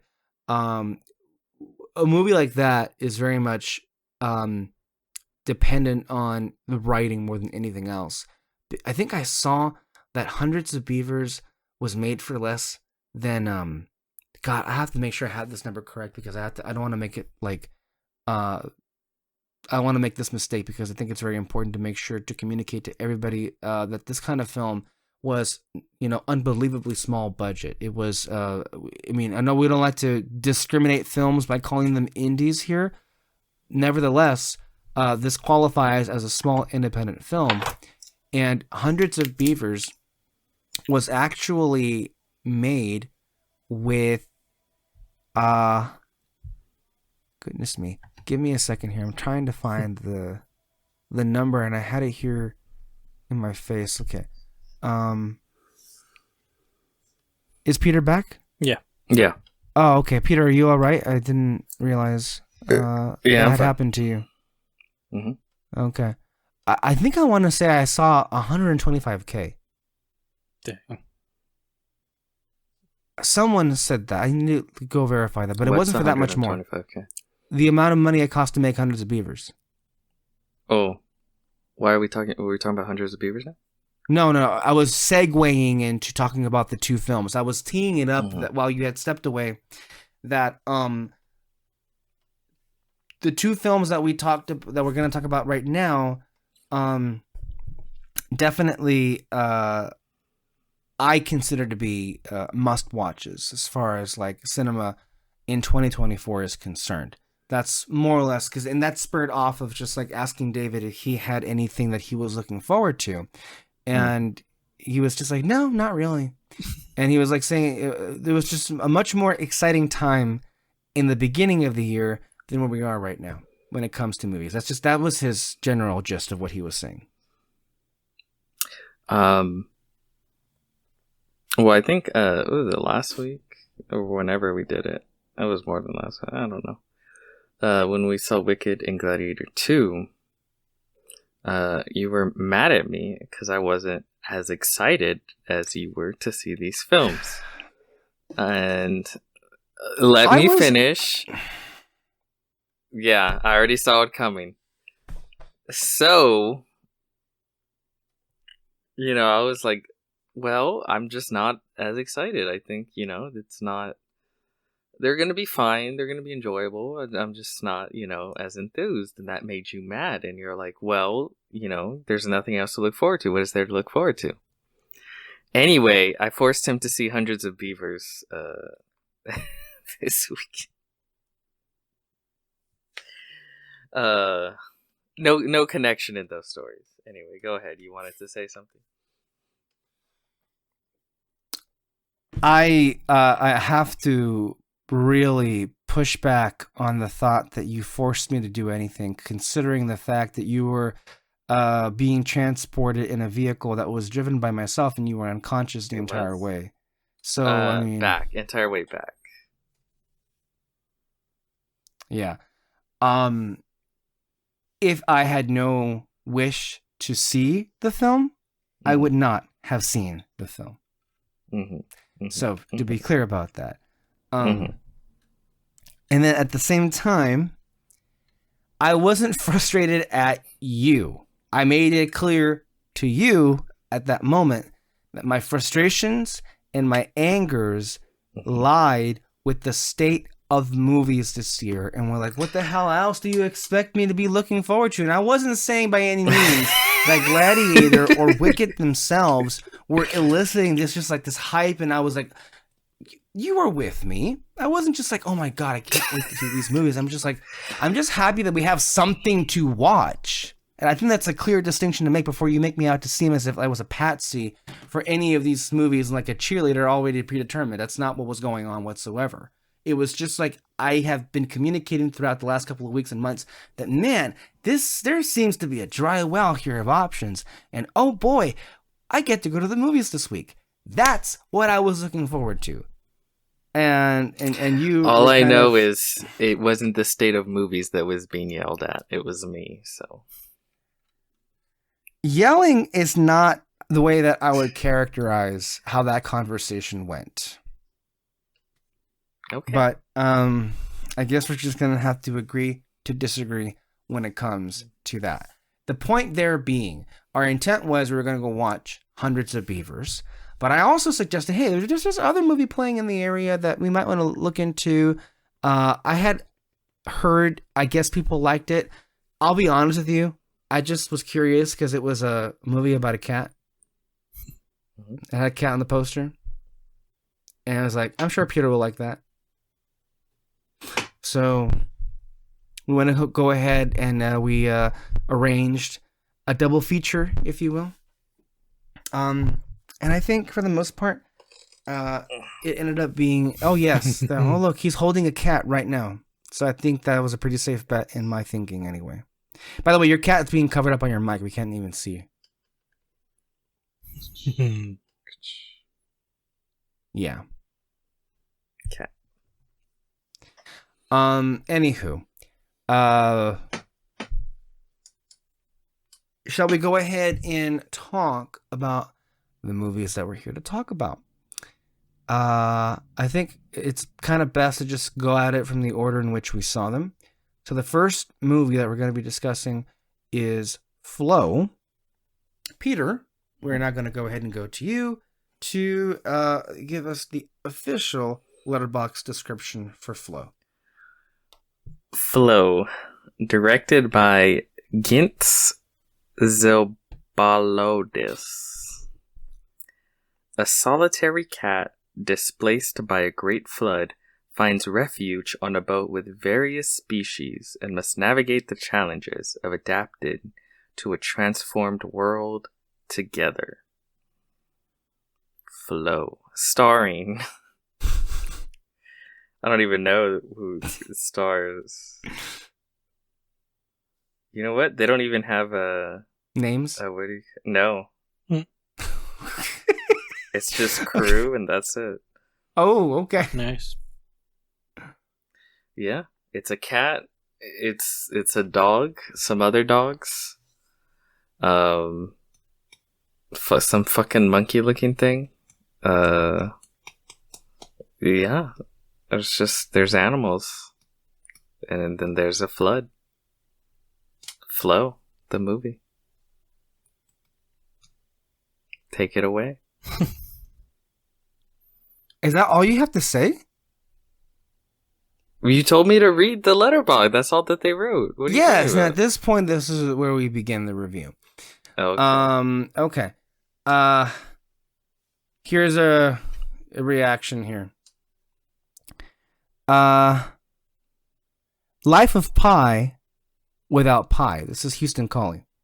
I loved The Wild Robot, and I wouldn't necessarily change anything about it. But this, as in Flow, makes a pretty compelling argument for how esoteric and spiritually powerful it could have been if the animals didn't talk. I love how much here is completely unexplained. There are lots of kids in my theater. There were lots of kids in my theater, and they were completely entranced, despite the cryptic plot details and complete lack of dialogue. Lots of laughter, too. It just shows you don't need to spoon feed anything as long as you've got clear, simple, discernible stakes, and primal eat, survive, find shelter storytelling for the win. Okay. And then something else, I believe also by Houston, saying that, oh no, not that one. Wrong one.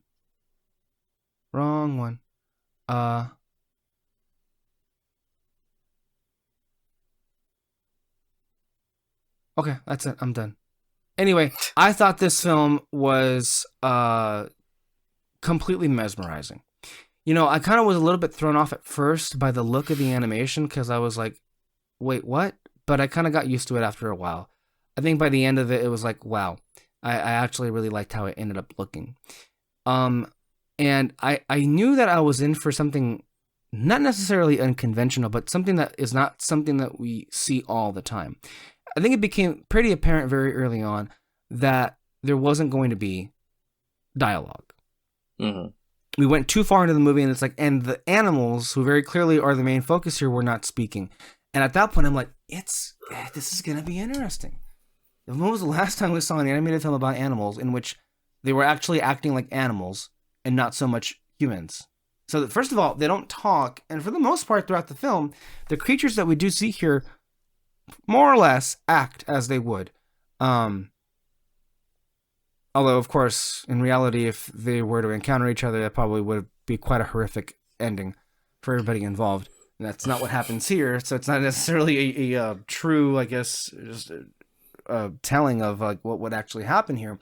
But for the most part, a unexplained disaster happens. It very much makes one think of, Noah's Ark, because the whole world is flooding. One of the things that you'll notice immediately is, as one of the reviews was saying, how little here that goes explained.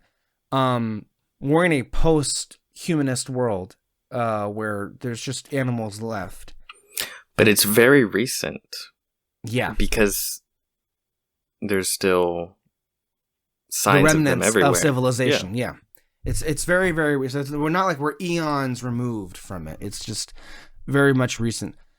And the whole plot, if that's what you want to call it, is just these animals, the cat here being the main focus, obviously, just trying to survive. And they find this boat, and along the way they are accompanied by others, and a bond is formed. And I think, to me, it more so is just a story of resiliency, but maybe much more so a story of just what humanity can be if they were to band together in moments such as these.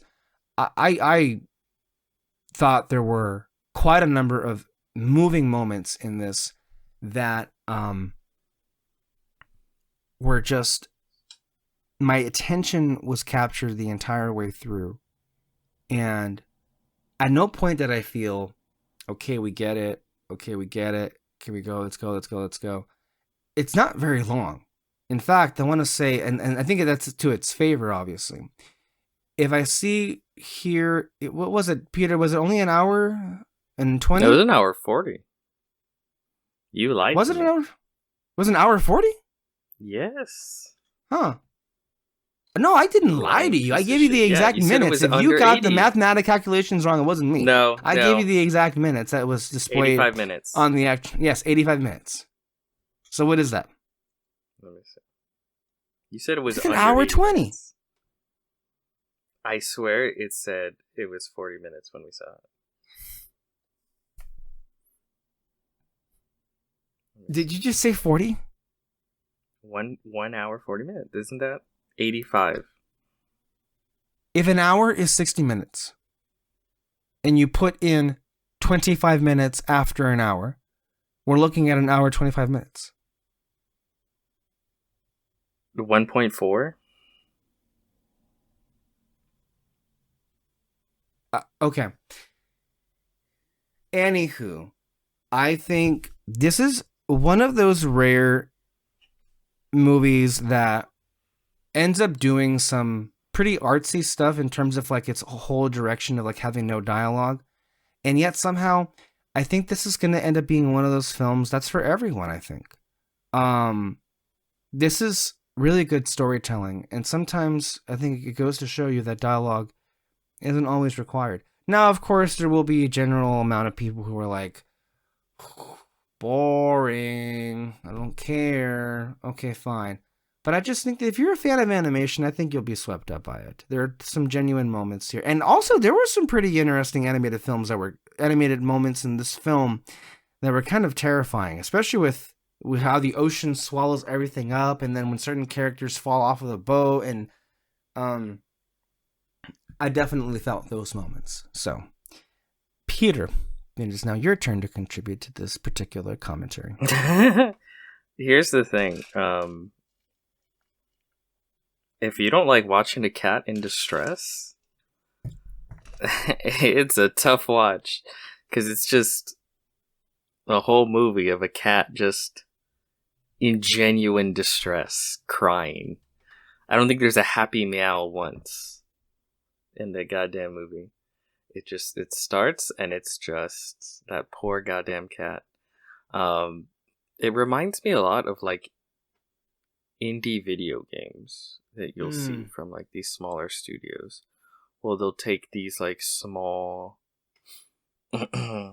sort of simple gameplay mechanics and thrust you into the story of like this world where nothing is explained, but it's about the vibe, basically. It's the journey and the vibe. And that's kind of what the movie is. It's the journey and the vibe, where you know nothing about this world. Pretty quickly, it's like, oh, this isn't necessarily our world, you know? It's not Earth, or Earth as we know it, because just looking at what civilization left behind, it looks very different. Yeah.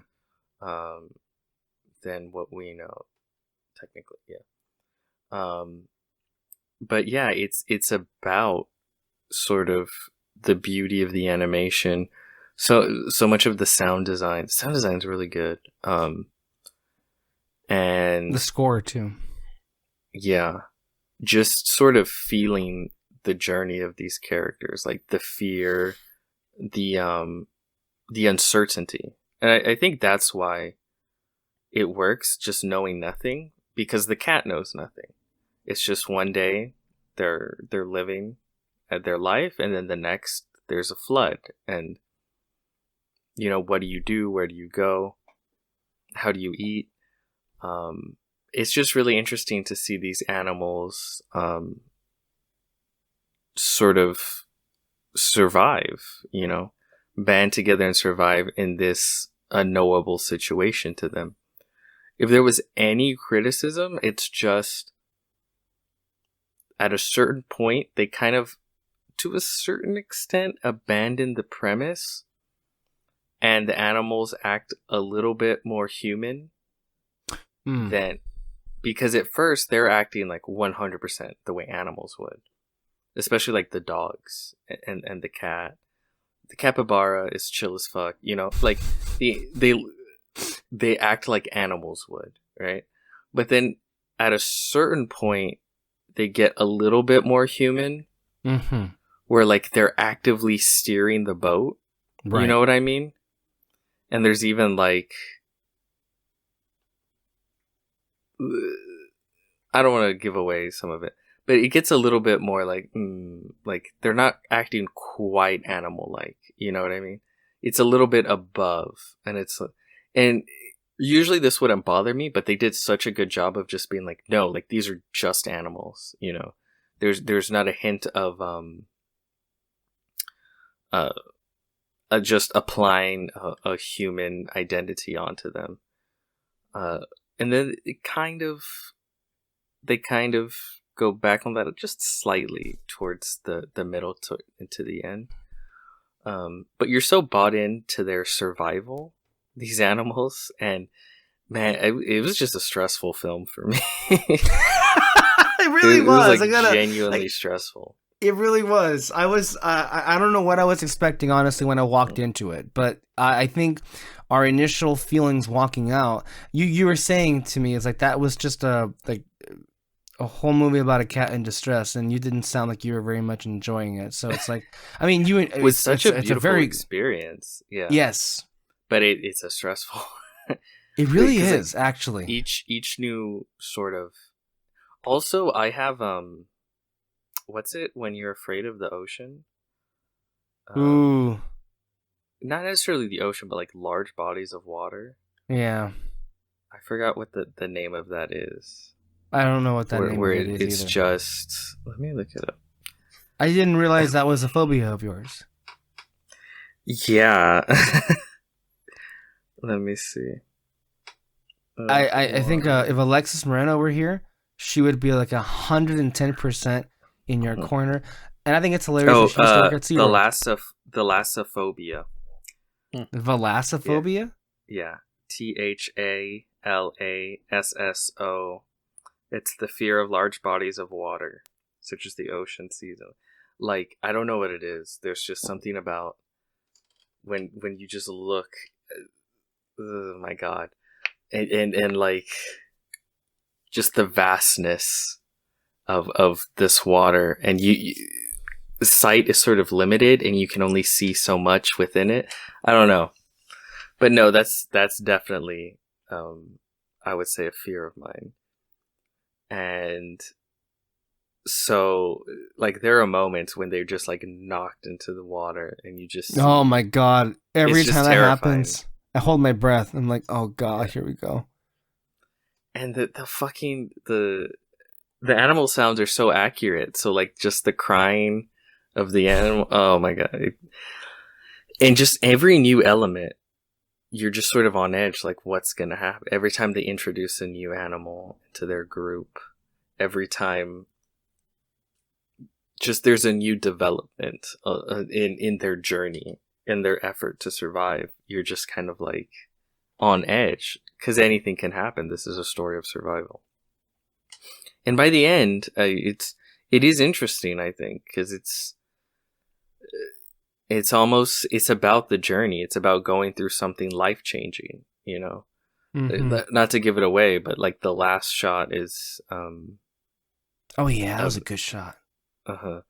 It's sort of just like, you know, we went through something basically, and yeah, it's a really great experience. I felt it's really beautiful, really interesting, and unique.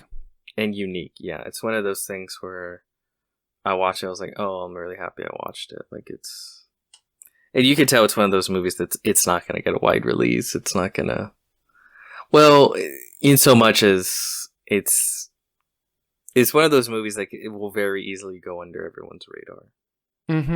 But it's definitely worth checking out. And you could take kids to it.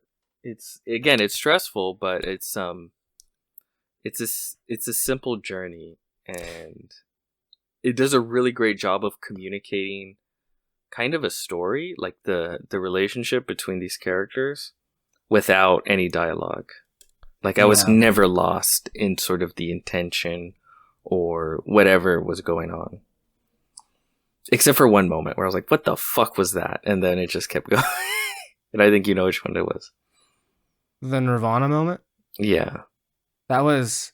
I wasn't sure what the hell that was either. Yeah. Honestly, I was like... That's why I asked you. It's like, so... What was supposed to happen there? And we really weren't quite sure. I don't That's know. why some people were saying...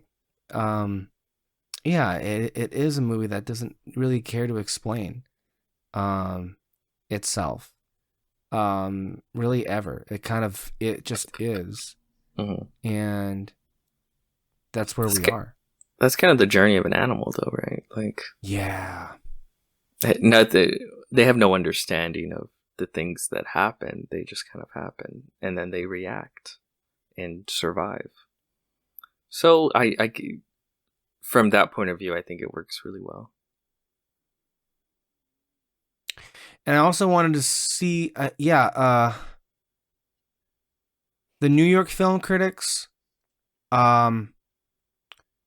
Well, I think I saw we were talking about the National Board of Review. I think they selected Flow as the best animated film. I could definitely see that.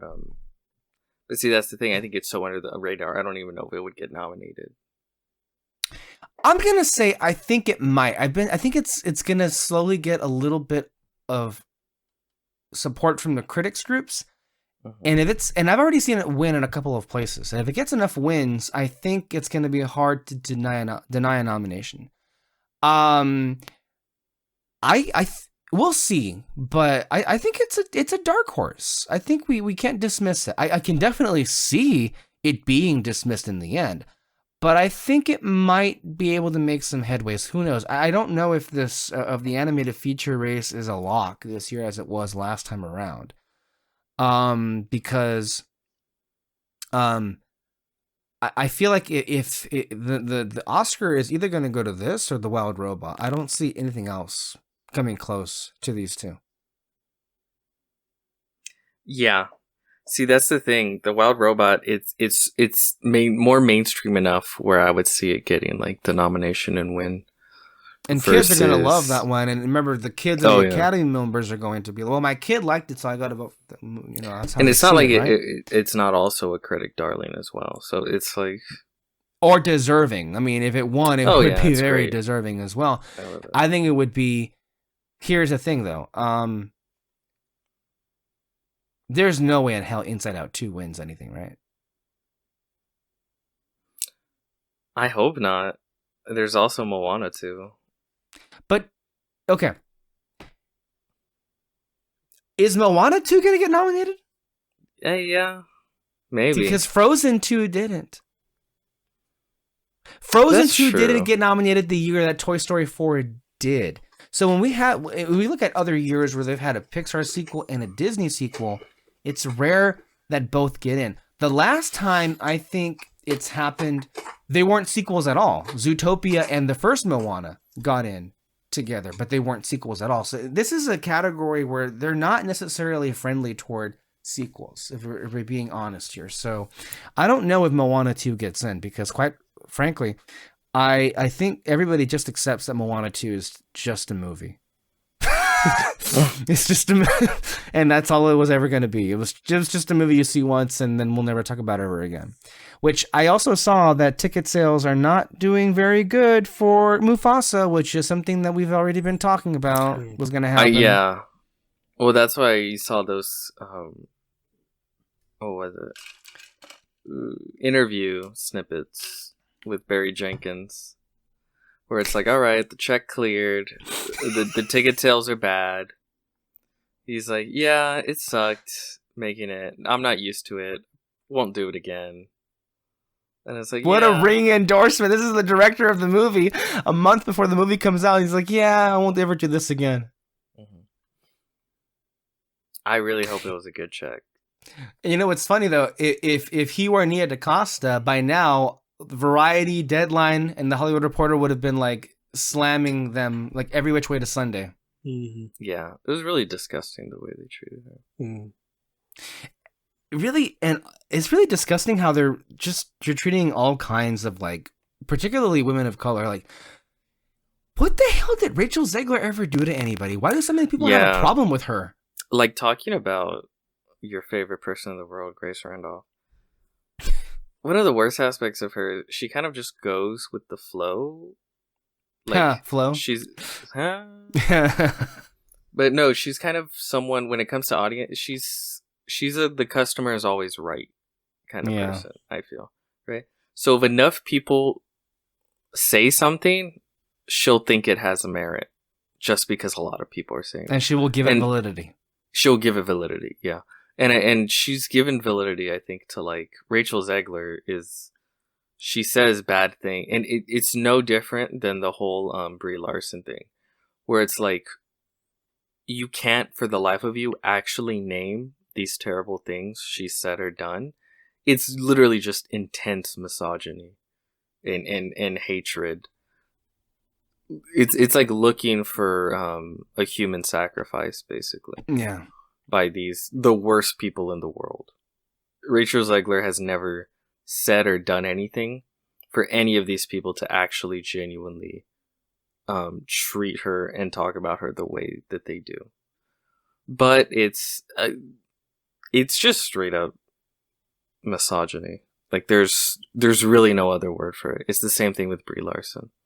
But I think even she gave validity to the angry shit against Brie Larson. Yeah, when it's like, don't give power to it. I think that's always a mistake. Like I saw Barry Keoghan today. He deactivated his Instagram account and released a statement saying that he was being bullied. Don't release a statement. Don't acknowledge it. Just move on. Keep your head down and move on. If you acknowledge it, you give power to it. Stop it. Yeah. These people are animals. They're gonna smell blood in the water, and guess what? They're gonna attack. By the way, even he harder. was chased off of there because apparently he broke up with Sabrina Carpenter. Well, rumor is what a crime! What a crime against. Oh yeah, Christ! And that's now we got that. Now that's cancel culture. And then that goes into freaking culture wars, and then the right always wins those culture wars. And I'm at the point, stop engaging in the culture war nonsense. Stop it. It's just a losing fight. Like, but just don't give. To me, the biggest thing is just don't give power to people who are wrong. I don't care if they're the loudest or anything like that. Right? It's the same people that are like wokeness bad. It's like I don't care how many people say it. I'm not gonna believe it. Like the people that claim like wokeness, go woke, go broke. You know what I mean? Like, it's killing. How woke movies. is Wicked, by the way? Look how much money it's made. Yeah. Well, they tried to pull that shit with Barbie, and then it was $1 billion film. So all of a sudden they're like, they said, I believe the word was, I could be wrong. Transsectional is the word they were. Transsectional. I don't know what the fuck it was, but they were saying that it wasn't woke. I don't get it. And then with Wicked, they haven't even used the word woke. No one's even mentioned the word woke on it on that movie. It's a very gay movie. Yeah, that's what they're saying. It's like it is a very gay movie, but they did a good job at advertising it for the right audience, meaning women and gay people. Which the thing is, and theater people, they wouldn't be saying that if it bombed. They wouldn't be saying that, but then also I wholly disagree with that statement because they very much we mention this all the time, they were very much trying to downplay the fact that it was a musical, which all year long until the last month and a half. Which for them, it's if they're trying to, point this movie towards women and theater people and the gay community, they would have hit on that, but they didn't. They were trying to make this to hit for everyone to try to like it, and it was successful. But that's the thing, though, is everyone knew it was a freaking musical to begin with, so it wasn't really much to hide. So I don't know. I think it's a dumb argument. Wicked already had that base, and I think it was going to be successful. It looks like no matter what, but definitely I feel like you could make the argument that this was a successful marketing campaign for Universal in Wicked after all, because it seemingly worked. They were able to trick enough people to think that this was not going to be a musical, and then they were already, by the time they realized it was already too late. Yeah, I don't know. I think it was just the theater people. I mean, really, just anyone who likes musicals, theater, Ariana Grande, that just went in and tried to enjoy the movie. The Ariana Grande Ariana stands. really, yeah, she really helped this movie in Yeah, the way for that sure. Gaga should have helped Joker, and that was a disaster in so many ways. Like, But the difference is, if you're a fan of Ariana Grande, it has her doing stuff where you could be like Yas Queen, you know. she might be nominated for an Oscar. But Like that's gonna happen probably. that stuff doesn't exist for like Lady Gaga and Joker. You know, if you're a fan of Lady Gaga, what is there to go like, oh hell yeah, Lady Gaga, stand up, dude. No, I actually I just remember something. They didn't say woke, but they were very much believing that it was a bad idea to get a black actress to play the Wicked Witch because it was going to hit too hard on the fact that they were disliking her for the color of her skin or something like that. Like they thought it was just going to be too hilarious in a sense. Like What I find hilarious is I think that this is a very faithful adaptation to the Broadway play. This whole element with the wizard basically just being Donald Trump, and then just and just like and the animals are immigrants, and it was. Watching Wicked was so weird after the election. I gotta be honest with you. It was so fucking weird watching it, considering what happened. And so I just feel like that's the part I meant when I said woke. And then, of course, they gleam onto the most superficial aspects, of course, as always. Like, oh, she's black. Literally changed nothing. Yeah. And nobody Well, cared for about them, that. it changes everything because they don't like black people. Yeah. So why would they want to see a successful black person? No, I just Also a woman. Yeah. I don't know. It was just so weird seeing some of the conversations where what was that? That's the thing. It's not weird. This is why you just can't give these people an inch. No, yeah. Because they're the same. They'll be like, oh, you guys are a bunch of snowflakes. You cry and complain about everything. Da da da da da. And then it's like, they're the ones screaming like, oh, this movie's woke. Look, they hired a black person. And it's, you can never just call out the hypocrisy because they don't care that they're hypocrites, right? Like, it does not matter to them. They are going to play by different rules than you, and that is how they always win. That's why the goal is to just not let them, right? Like, don't let them get away with that. Don't play the game. In other words, don't take them seriously when they're bitching about like Brie Larson or other actresses like that. Just be like, no, you guys are the fucking weirdos. I'm not gonna take you seriously when you cry about shit like this. Don't read the fucking comments. It's interestingly enough, like I don't want to turn this into a political podcast, but I think you've never done that. I have a couple of personalities who I'm thinking of. I'm thinking of Joe Scarborough, Mika Brzezinski on Morning Joe. And then I'm also thinking of Jake Uger and Anna Kasparian on The Young Turks, where I think they've both read the comments too much, and it's kind of making them crazy. I think that they've kind of exploded at various different... I saw a clip that Morning Joe, they were yelling at their audience, why are you leaving us? Just because we kissed Donald Trump's ring? This is the reality. Dumb idiot. I mean... But to them, that makes sense because they're political animals, right? Yeah. It's like, well, if they're in power, of course I'm going to kiss the ring. Don't you see? And then Jank and Anna, I think, got their feelings hurt with I guess the comments on what they call the extreme left now, and it's just like, you're breaking your brains. Just ignore the comments and keep. No, that's why I say the internet's a bad place to live. Really, you know. If you have any sort of public notoriety, you should not be on the internet. I mean, you shouldn't be in the internet in general, I think it's been proven pretty completely at this point that the internet was bad for the average person. Yeah. And circling back to Rachel Zegler, well, what got her in trouble in the first place? Because she had opinions. She had opinions. She had the gall to have like the most mild opinions and also be a woman. That's why her first movie was with Steven Spielberg, and it won 2 Golden Globes. She herself was one of those Golden Globe winning, categories. And then her second film was with the DC franchise, and she was great in it, by the way. Her role in that movie, the Shazam 2. And then she went on the red carpet, and she's like, well, yeah, I took this because I needed a job. I thought that was a really cool moment of her. And then people were like, how dare you disrespect DC? Again, if she was a dude, she would not be getting... And If she was The again, Rock.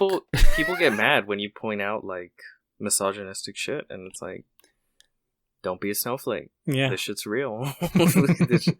I'm not gonna not point it out because you cry about people pointing it out. Mhm. So. Yeah, no, it's like they point that out, and then the reason why it doesn't bother me is just because I don't really give a shit about what any actors have to say about certain stuff. At least, Yeah, like, exactly. Like with her with the Snow White thing, like I really don't care what she has to say about the movie, especially when it comes Can to I the backtrack, story. David?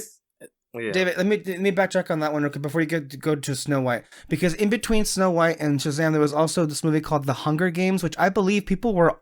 Remember how it was in the weeks leading up to that? They were already writing headlines how it would be a disaster, and that movie made a pretty penny. Like It was a pretty success. penny. Money Like, back. it was a success. But did she get any other credit? No. Mm.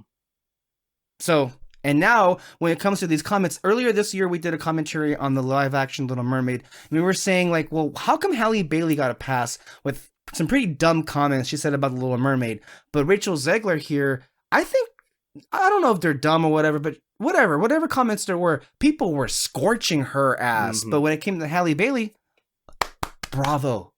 Anyway, as to you were saying. No, yeah, I don't really care what she has to say about what the movie, like how the movie was made, what the story is about, and all that, because she has no say in that, and it's bothering me. It keeps bothering me so much that I saw videos. They're reacting to the trailers and all that, and you see more clips of the guy who's playing the prince and everything, and they keep commenting on the fact that she made this, whatever joke, how it's like, oh yeah, the guy who played the prince, like he's great and all that. I mean, I hope he gets a lot of scenes in it. I mean, who knows? Maybe they'll cut it all. It's Hollywood, baby. Like that was her joke, and I was kind of like, Are Yeah. you fucking kidding me? and they take that line and use it as if she had say in whether or not he's going to be cut from the movie or not. When there wasn't that many scenes of him when the first trailer came out. They're like, oh, look at that. She's pretty happy about that. It's like that's not what she meant by that comment. She was just, No, but this is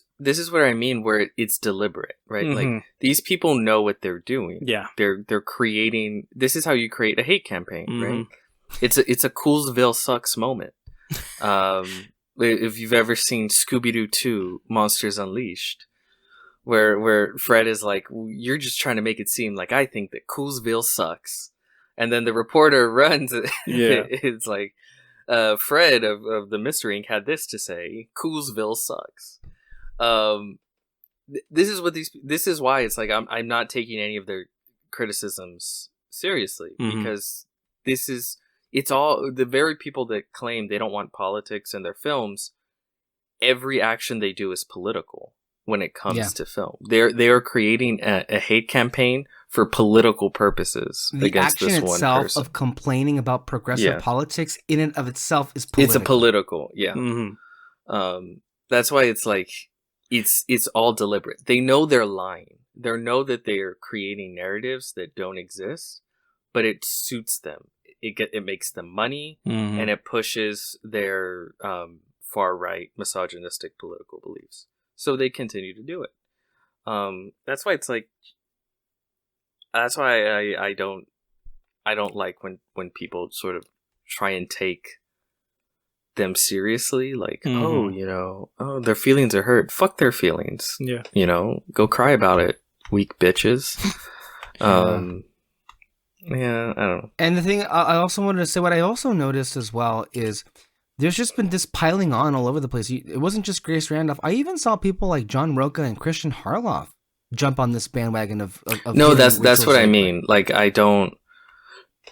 Oh man, I wish someone would just be like, name the specific thing that she did that was so bad. Yeah. Where you're taking it. It really just feels that if enough people kick up dirt, there are certain people that are just sort of gonna naturally go like, well, I guess these people have some sort of point because enough dirt is in the air. Mhm. You know what I mean? But that's also the hard part too, because like they'll put on details of like, oh, it's just she's talking shit about the original Snow White movie. It's like, oh, that's disrespectful and all that. That's blah, blah, just blah. not true, though. And even if she was, like, people will laugh off Harrison Ford going like, Star Wars sucks, right? There are plenty of actors and actresses who give good performances, who give bad performances, who talk about like, yeah, I did it because I got paid. Or like, yeah, I wasn't a fan of this film even though it's successful, or it's not successful and I loved it. Like, all these people have different opinions. And people are cool with it. And sometimes even like, ah ha ha, like people laugh it off and think like, oh you. Mm. But why is it when this one specific person gives like the most mild, like, oh yeah, it's a little outdated, I guess, it came out in fucking 39. That's not necessarily a crazy thing to say that a movie in 1939 is a little dated. Like, no It's shit. like, oh, Yeah. fucking, it's wicked, killer. Oh, yeah. Burning the fucking effigy. But it's also Right? just hard Like- to like be on their side because like I just don't care. It's like I can already see it in my mind. That's I'm probably sorry. why- I can already see it in my mind. The internet, like, actually create a damn statue of Rachel Zegler and then Grace Randolph as Glinda, just throwing the goddamn flame on it. I can already see that happening in my mind. But it's the same thing that happened in Brie Larson. There's Yeah. entire channels were able to pay for their rent because they would create stories about her. Just lies. Like, some of it was sort of distorting words she said, and other times it was just straight up lies. Like, not headlines, but titles to videos of like, Kevin Feige tells Brie Larson to go F herself, like that's the title of the video, and it's that never happened, right? But if you're That's I don't the want to impact use the of word Alex Jones, incel basically, because that word has been overused. But I guess, if you're just a disgusting idiot on the internet, you see the headline and you're like, oh yeah, totally. Click and boom. And there's different genres and flavors of disgusting idiots, from Ben Shapiro to Alex Jones, or I guess not anymore, I don't know, to Nick Fuentes. There's just no end. Or Joe Rogan now. It's just, come on. Like, those are right wings that I think are like specific to politics. I'm not even talking about them. I'm talking about you meant the like geeks and ones that are gamers. yeah, Yeah. like those kind. That again, they claim to not like the critical drinker, or what's his name? Critical drink. Is that his name? Critical drinker. Yeah. Where it's like, oh, I don't like politics and the way modern Hollywood shoves politics down my throat, but let me Who's the critical drinker? every criticism I have it be political and be very much in the pocket for the far right in all of my criticisms and praises. He's just a I'm movie sure critic. He's one movie critic. So That's, as soon as like, I was very watching far this other critic whose YouTube channel is called The Film Drunk, and he just said today he's going to change the name of his channel because of things that were happening, and I was so confused. Oh. I guess that must I don't know. mean No. that. No, It it's might not the same I don't know. person. I don't even know. It was It's just not a the weird same thing for him to say, and I didn't know what he was talking about. Jonathan, The Film Drunk. He's Did he get a DUI or what? No, he said that there may be some copyright legal issue. I don't know what the hell it is, but he was because of things that were going No, on. I and I was think so that has confused. nothing to do. Okay. I think that's completely different. That's a completely Okay. different person. Critical drinker, is someone else. Okay. All right. So as we keep saying, Rachel Zegler, okay, yeah, 2 bombs out of the gate, but both of which were not her fault whatsoever. DC was flagging, and then Spielberg's But West also, Side I don't Story came out at the care. wrong time, and that that's Well, the that's other the thing thing too. But Hunger Games was good. But can I just say this? Is like, why randomly the next live action movie is not Snow White, it's Mufasa. But out of nowhere, Variety ran with this. Disney is on a hot streak, but next year's live action Snow White could slow the momentum. No, The film has been Variety dogged is by trash. expensive reshoots and controversies related to star Rachel Zegler's social media posts. What the fuck is that? What social media post? Maybe the article gets into it, but from what I've seen recently, Variety's really trash. No, yeah. They're starting to get like very like down in the gutter, like sort of reactionary articles and headlines because they know it'll get them clicks, basically. Yeah, fuck variety. Mhm. It's the same thing with we just said about the Nia DaCosta thing. It's like, wow, like someone's very much looking to create a narrative or to continue to push a narrative, or understands that this certain narrative gets clicks, so we're gonna just hop on the bandwagon to get those clicks and create that revenue. One of all three, or all three in one. Yeah, it's really disgusting, I think, and the way people don't call it out. Well, because the people that should call it out, that aren't as shitty, and the sort of film space, YouTube, are also just fucking cowards, and Well, cowards, but they're not also gonna just hurt say their bottom line. Like you talk about, like Harloff and them, like they're not gonna. Yeah. cowards, or just they don't care, like the way I am. Yeah. Because I don't know, because the recent Snow White trailer, it had like a shit ton of dislikes, like 100,000 dislikes, but it had 1 million views, like almost. I think it was almost at 2 million views, and they're going like, oh, see, it's because of her that's gonna be bad. It's like you still have like 800,000 people who just saw the trailer and then move on with the rest of their lives, because that nobody cares about what she has to say and everything. And so I hate that they're using this. It's going to be the same story, though. It's going to make a good amount of money, and it'll be trash like any other live action remake. Like, it's already kind of predetermined. That's what it's going to be, regardless of Rachel Zegler's existence. No. This is what I mean. There's not a woke sort of what do you call it, slant they could come at the Lion King sequel with, but there is one that they can with Snow White. Mm-hmm. So they're gonna largely, I'm sure they'll still say it failed because of wokeness, but they're gonna save all that ammo for Snow White, because that's where the big bucks are. That's where the political narrative they can push is at. Mm-hmm. And they'll ignore the other bomb. Right. It's this is what I mean. It's all deliberate. Like, we talk about it like we're trying to figure out, why they would think this way. It's very clear. Like, the motives are clear. Mm-hmm. That's why I just don't respect it. and even more than that, I don't respect people that go along with it, like the way that Grace Randolph does. I like Grace, by the way, and I like a lot of her videos, yeah, but yes. that's one of the things.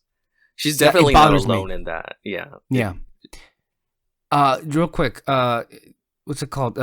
This person retweeted this saying, controversies related to star Rachel Zegler. Meanwhile, her co-star is an IDF sergeant who can't act. I don't know if being able to act is a controversy, though. But it's definitely something that Gal Gadot can't get away from. And also, she's no stranger to controversy herself. Why is she getting a pass? Or is she? I don't even know. I guess people just accept Gal Gadot is who she is. I didn't watch the trailer. Did you guys watch it? How bad was it? It was bad. I actually did send up. I mean, it's bad. It's looked bad from the beginning. Mm-hmm. It's looked like dog shit from the beginning. It's not, but it's one of those things where it's like, I'm not an insane person, so I don't look at it and go, it's because of fucking Rachel Zegler. Mm-hmm. No, it's that's because not the issue. The studios do not care about making this as great as possible, because we've seen that with Little Mermaid. CGI sucked. Or any of the other ones. The visuals looked ones, bad and everything. Oh my God, Aladdin and all that. I mean, they're successful. I mean, Aladdin was successful. Lion King 2019 was successful, but there is so much more to criticize about those movies other than the visuals and everything. The dwarves are nightmare fuel.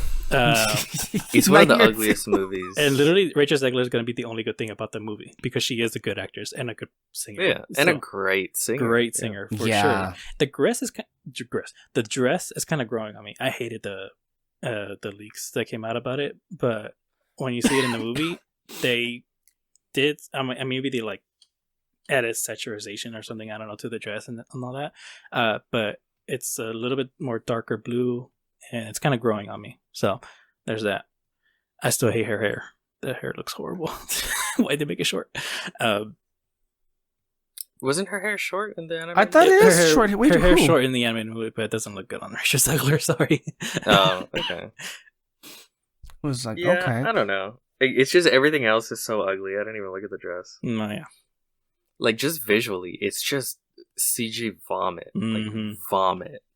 But also, I'm just so used to that with Disney at this point. For where sure. It's like... There's nothing unique in its terribleness, I guess, looking at the trailer. Mhm. Nothing at It's all. just Like, more I of don't the know same. how you... Yeah, I don't know how you can look at, like, the Lion King trailer and then look at that Snow White trailer and be like, oh man, I'm super excited for the Lion King. But this Snow White trailer is just such a betrayal or something like that, you know? Very weird if you feel that way. Mm-hmm. And God help us, because next year we also have How to Train Your Dragon and Lilo and Stitch remakes, Yeah. which are going to be just fucking awful. That Lilo and Stitch one especially is going to be terrible for all of us involved here. That one is special to us because that's the film we grew up with. So this one just hurts. This one feels like a violation. More than the other ones, sure, do. Before we go to the next movie, there's something I actually wanted to talk about that's actually interesting in terms of like where our culture is right now. And it may or may not be related to all these things that we have been saying. Over the last couple of days, for the first time in I can't even remember when, the CEO of a major corporation was murdered in broad daylight, and the killer I didn't think you were going to talk about this. And the killer has been celebrated, and there was even a lookalike contest that happened today. No, I'm not even Lookalike. They don't have his face. Oh, I guess they. Well, the get up. They have the. Anywho, there's already been a lot of discourse and commentary about why is it that many people are responding to somebody's murder like this, and to me, the part that I find rich is just the outrage of mainstream press and media. Like, how dare people celebrate someone's death and murder, whereas at the same time, the company that he was in charge of and was apparently going to merge with basically kills people every day by denying insurance claims, and they don't seem to ever care to report any of that. So that might have to do a little bit with why people were openly acting the way they are. But I think it just speaks to people just feeling powerless at every turn and just needing something to hold on to. Well, see, that's the thing. When people feel powerless, that's very scary and it's very dangerous, because then they're going to look towards outlets that make them feel powerful, right? And one of those things is, yes, violence, right? And I think that's why people celebrate democracies, because democracies are supposed to be where people, even if you don't like the outcomes of certain things, you felt like you were heard. There was an outlet, something happened, and so people will tend not to turn to violence in the same way they would in a more totalitarian state. And so far, I mean, yeah, that's been true. Totalitarian states fall apart fairly quickly and easily. If not for the support of other states that sort of, or if they have nukes and no one wants to touch them. So yeah, I think a lot of mainstream politicians and news people for a long time now have just misunderstood or just missed completely the anger of the average American, right? Yeah. And it's not even necessarily a left or right thing. There's just anger right there. Yeah. Like, very, very real anger. And they've missed it completely. And I think this last election is a big example of that. In a lot of ways, and I've seen other examples this week where I feel like there's something changing in the atmosphere where people are not accepting business as usual anymore. Two things that I mean, Joe Biden pardoning his son and the reaction that the media is harping on that, the overreaction, I would say, to that happening. At the same time, the praising and now let's go to President-elect Donald Trump and his wonderful meeting with Emmanuel Macron, and let's put these images of how presidential and wonderful he is, and just like people just feel betrayed by it. Yeah. People just feel betrayed by these people in power and press, because like, wait a minute, you were saying for all these years that this was the Antichrist, this was awful, and now all of a sudden you're turning things around. Like, and I think there's a lot of exposure happening right now. Like, oh my God, I didn't know these people were all fake fucking actors. Well, that's the thing, right? You had a lot of the left who really bought into these institutions and these people. And the right just fucking hates them, right? Institutions and these newsmen or whatever. But then what happens is Trump's in power, and they kind of just like, well, okay, and they do everything they said. They just kind of turn around and go like, well, he's in power now, so they became Caesar Fleckerman just like that. Yeah. So what happens is the right is never going to like them, right? They hate them. They're always going to hate them. And then so much of the left feels betrayed. It's like, you went on here saying this is life or death, and then they won. It's like, oh, shucks, what are you going to do? Let me go have a meeting with them backstage, see if I can cut a little piece of the pie for myself. So it's like, yeah, there's going to be a massive backlash, especially you talk about like Joe Scarborough. Like, yeah, no shit. But all that does is create more anger. It creates more anger. It creates more animosity. And, yeah, a lot of people I just don't think they get it. But that sort of, when you don't speak to that anger that people have, the ugly side is going to come out, right? Which is what happened this past week. This past week is a great example of that. And then also Trump is another great example of that. Where it's like, I don't think a lot of people are just like, well, he's angry. And he's spitting at the people that have always historically been in charge.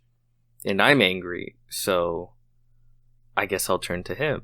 Like, this is how fascism rises, right? Like, you look at what happened in Germany following World War I into World War II. Like, it was a country that felt embarrassed and was sort of economically spiraling. And they wanted to have pride again. They wanted to put food on the table. And there's just so many people that will make choices politically based on, will you make me feel good again? Mm-hmm. And yeah, that can turn very ugly and not great.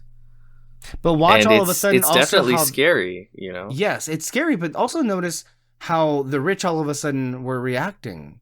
Like, but what? See, that's One of us was websites featuring the names of CEOs were taken down. That very same day, I want to say that one of those companies was like Blue Cross Blue Shield was saying, "Oh, we're no longer going to cover such and such," and then they changed their mind because of all the thing that happened. Oh, it's like, they literally said they're only going to cover like anesthesia up until a certain point. Like, if you're having a surgery, it's like, we'll cover the first hour. I thought that was a parody. I didn't think that was a real headline. That was real. And then it's like, but, you know, once we hit the hour and 1 minute mark, you're on the clock now. You're getting charged by the minute. Yeah. I think they reversed that. They did. Within 24 hours, they reversed that decision. That's what, and so, I wanted to bring this up because I just thought it spoke to the moment that we're at in a really unique way. And also just the mystery behind, I mean, when was the last time a crime like this has been carried out and then the person just vanished without a trace? Yeah. Because there's old, you know, there's like DB Cooper or Deep Throat. There's been like legends in the past of like people who've committed these big crimes. And we just never found out who they were, you know, or at least for like decades went by and we never really found out who they were. It just, these massive crimes were committed by people, and then it's like, whoa, the mystery, what happened? Or like serial killers, there used to be a lot bigger in like the 80s and shit like that. Well, now they're all over Netflix. Thank you, Ryan Murphy, for that. Yeah, fuck Ryan Murphy. Yeah, so it's the first time where there's been sort of this massive crime and there isn't immediate answers in that way. It's interesting. People were even trolling the NYPD saying it took you guys 3 days to find the backpack. That was just funny. It just goes to show you people just Also, need there some... hasn't been as many assassination attempts as there has been historically in the past. I feel This like there used to year- be more. This year Now, was yeah, there's been a revival, I guess. But again, a little scary. Because it's a sign of, I think, upheaval, of unwell times. Instability. So to put instability, that's the word, yeah. Not great. Yeah, and that, by the way, whether people who are listening or watching think it may not be related to movies, no, it very much is. Like, Because you're going to see the biopic in 2 years. Oh, God.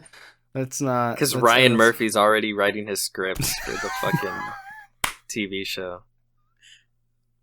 For whatever reason, the killer's going to be a really hot twink who has loads of gay sex. And is naked most of the time. Yes. It'll be the number one show on Netflix. Yeah. Anyway, let's go ahead and get on to our final movie today. And this is going to be Hundreds of Beavers. Peter is going to read the description. And I also want to hear him talk about how he found it. And because I got to say, this is definitely a hidden gem that may not be as hidden anymore, because I think it's getting more exposure. I don't know if I've ever used the expression avant-garde on this show. Avant-garde. I know, right? Because it feels a bit too much to ever say something like that about a movie. But I do think, though, just to put all cards on the table, everything that culminated in bringing this movie about is, I think, truly remarkable. And I think if everyone were to use these sensibilities in filmmaking going forward, I think we all would be better for it, quite frankly. Peter. It is Hundreds of Beavers, directed by Mike Cheslick. Possibly thousands. In the 19th century, a drunken Applejack salesman must go from zero to hero and become North America's greatest fur trapper by defeating hundreds of beavers. Starring Ryan Brixton Cole Tews as Gene Kayak, Olivia Graves as the Furrier, and Doug Machensky as the Merchant. Oh no, Wes Tank as the Master Fur Trapper, and Luis Rico as the Indian Fur Trapper. Damn, did they get a Mexican to play the... No, I think he's native. Anyway, what was your question? Where did I hear about this film? Yeah. Where did I hear about it? I don't know. It was in the ether, Because I try to keep this my came out ear of the to festivals, the ground. right? Yes, this came out of the festivals and premiered in 2022, and it only just now is getting, I guess, some kind of distribution, or it's distributing it itself across the country. No, they're doing their own screenings. They had some screenings throughout 2022, and then I think these are like the final run screenings right now going on in December. It's very much an indie film where it's like you make a movie and then you put out screenings to try and get buzz, and then you put out more screenings and you're like showing this movie for like the next 2 years. It was one of those things. Where did I hear about it first? I'll be honest, I'm not entirely sure. I've been following it for a bit. It's just I follow a lot of films. Anytime I see a tweet where someone's like, this is a pretty cool film, boom, throw it on my watch list. There's so many movies in my watch list that I forgot why they're there. But like the second it catches my interest, I throw it on there. And I saw that it was having another screening nearby San Diego. I don't know how nearby that is. But I was like, you know what? Fuck this. I'm gonna watch it. I want to go watch it. It's from people I trust, getting amazing reviews. And just from the description, it's like, oh yeah, this is up my alley. very much up my alley. So I had messaged you. I was like, "Hey, you want to go see this movie?" And you're like, "Huh? What?" I was like, "Yeah, it's called Hundreds of Beavers." And you're like, "Okay, I guess." And then so we went to watch it, and you, from what you tell me, you had never even heard of it whatsoever. No. Like, it was just like, you're like, "Yeah, I guess I'll go. I'll find out what it is when I get there." Basically, yeah. So yeah, we went and we watched it. I think it's I hope it doesn't come across as hyperbole when I Go ahead.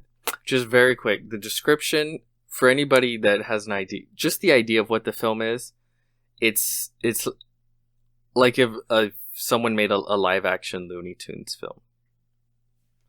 Mm-hmm.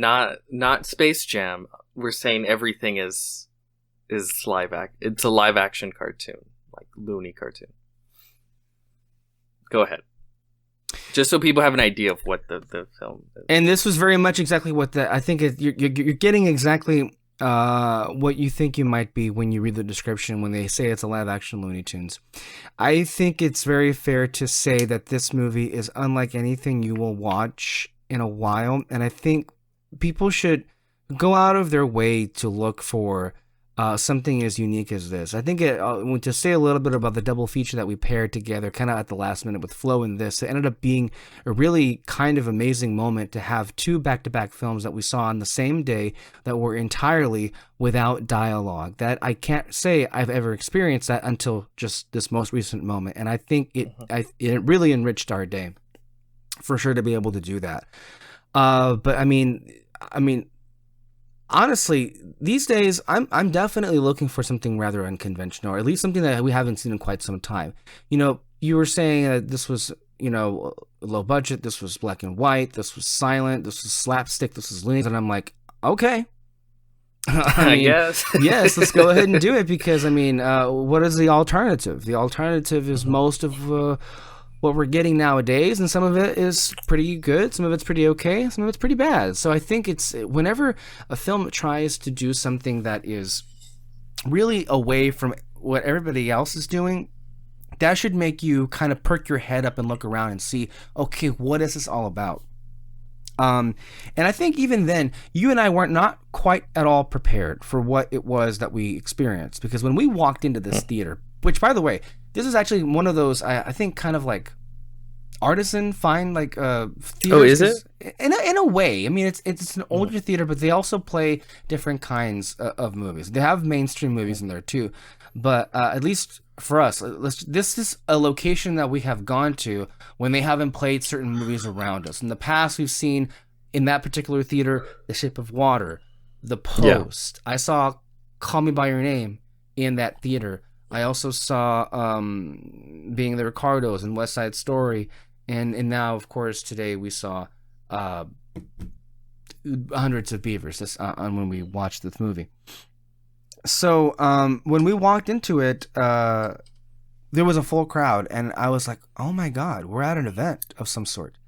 Like, people actually came and watched this movie. Yeah. And again, we have to keep in mind, we weren't the only two in the theater. Which has been our experience up until this point. And even if we weren't the only ones in the theater, we're a bunch of sad sacks who don't know how to react to a goddamn movie, and so you might as well have just been fucking dead weight in the first place. So it was really, I think, in many ways, it was a very rewarding experience. But in the most immediate way I can express to you is it was very rewarding in the sense that we actually got a true communal theatrical experience. I know, Peter, you would have liked Licorice Pizza a lot more than you did. And that's saying you didn't. Well, you would have liked it a lot more if you had experienced it alongside me when we went to, Nettie and I went to LA, and we saw one of the early previews in an this old school theater, and all these people were treating this Licorice Pizza movie like it was a fucking Avengers Endgame. It was amazing. Having people who know exactly what they're getting and are enjoying the film exactly how it's intended to be enjoyed definitely makes the difference, and it made the difference for this one as well. But even if we didn't have that, the film still is kind of perfect in its own right. I mean, nothing can really prepare you enough for what this is when you experience it. But when it starts, buckle up.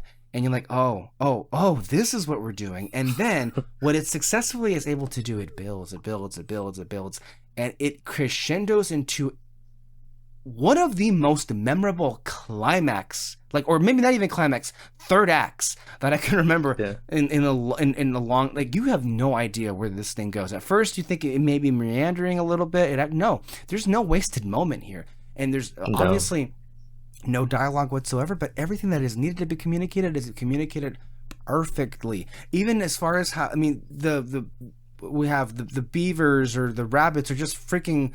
They look like almost Disney characters, or like these walk around characters, and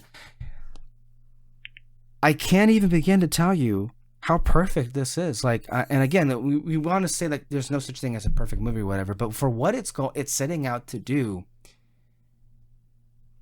many people in the industry and also many normie audiences would look at this and say, "Well, this is so unserious." And I just have to say, when did we become such prudes? It's serious filmmaking. That's the thing. Like, I'm gonna tell you right now. Like, my idea is, if we had an actual body of people who weren't taking themselves and weren't such snobs, really, this is a film that should be considered for Best Picture, and I mean that wholeheartedly. No, that's why I said it's not about the best film of the year. The Oscars, that's why I was saying that earlier. It's like there's a lot of films where it's like, oh, this is incredible, this is an achievement, and it's never going to be recognized in that way because for so many reasons. No, I loved this film. I adored this film. It's so interesting because it starts and you're like, oh, okay, what is this, basically? Yeah. And and there's some chuckles and there's some laughs, and you're like, okay, you start to get on the wavelength of what it is. But it's so well put together that, like you said, it builds, right? You start off with some good chuckles and laughs, and you're like, oh, this is fun, this is nice. But the movie builds and builds and builds, and by the end, it is just, you're laughing your ass off. Hilarious. And the way you'll get a joke, and it's like, oh, like, you kind of chuckle, like, oh, that was a good joke. And then it becomes sort of a callback gag. And then that callback gag gets incorporated by the character within the film to sort of advance their own progression. And it's interesting the way these little bits of humor throughout the film build on each other. And you're right, they're these building blocks. That's why it's works so well as a film, because sometimes there's movies that exist just for the gags, right? But they don't build well, and they don't mesh well together. It's sort of just you thrown could say at the screen. Beetlejuice might fall into that category. I was kind of thinking that a little bit, yeah. And I like that movie a lot. I love the gags. I like that movie a lot. I have it in my hand. It's you got it. Yeah, that's nice. Yeah. Yeah. I enjoy it a lot too. Yeah, but it's one of those things where it's more of just throwing things, right? Yes. And it's fun, and that in its own right can kind of be part of the gag and funny. But I think what makes this movie work so well is the way everything is incorporated and tied together, from the gags to the visuals to the quote unquote story. I adored it. It's not one of my favorite movies of the year. It's one of my favorite movies of the past 10 years. It's there you go. There clip this out. And everybody now on Red Spotlight, you are put on notice. Peter just said one of the best movies of the last 10 years. Here's the thing. I think it's free on YouTube. I didn't want to tell you that because I wanted to see it in the theater. But no, but I figured in some way this isn't all that surprising. But I mean, seeing it in the theater was the way to do it. I mean, if you could, oh my god, it was awesome. It matters to see it. There's a big difference watching things in a theater and then watching things at home. People don't, I think, understand that quite yet. Some people anyway. But I mean, before the film started, they had this promo which really was a good like way to set up for what was going to come. A good primer for the humor of the... Exactly, but they were already saying how people could get the Blu-ray. The Blu-ray is already available for you to get. Oh yeah. Guess who already bought it? Do you have it with you, or is it on its way? No. It barely went on sale. Like, Oh, okay, you want to get me one? very recent.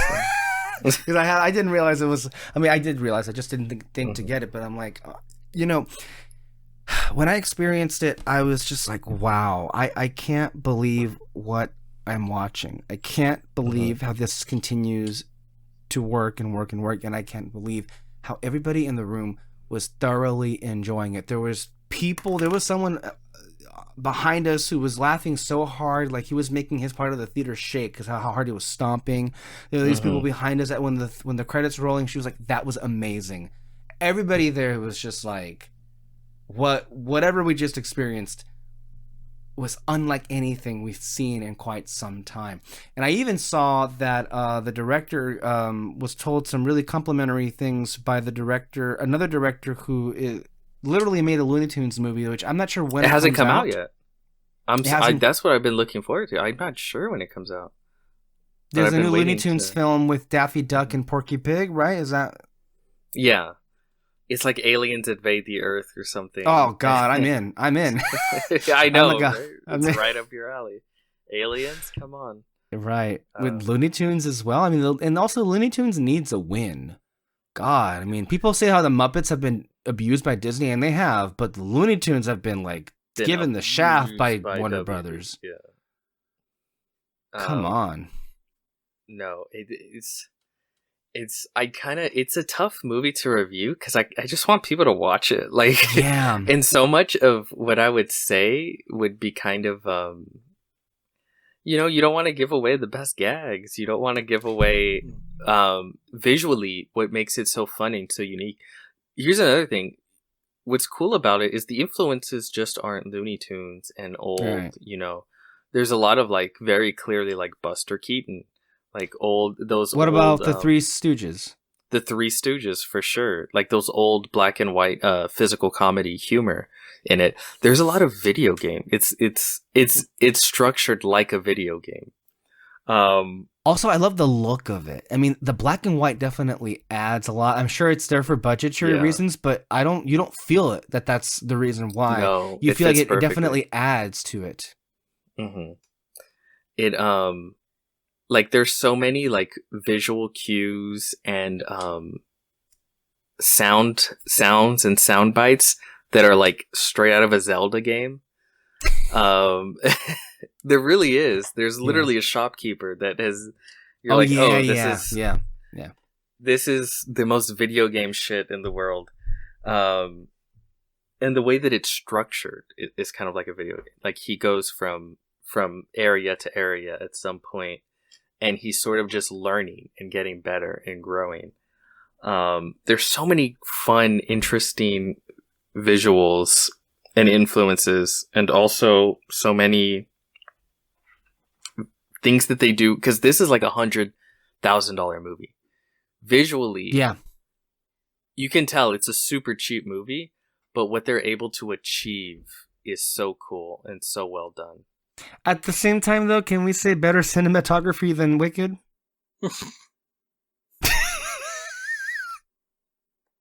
Better visual effects.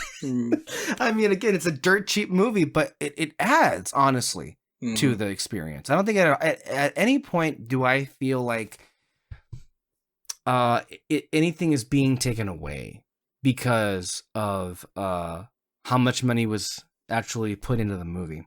And I think that's honestly just a win all around, because I think movies should not be made for hundreds of millions of dollars. We need to move away from that, Especially because it's not like that movies on the screen.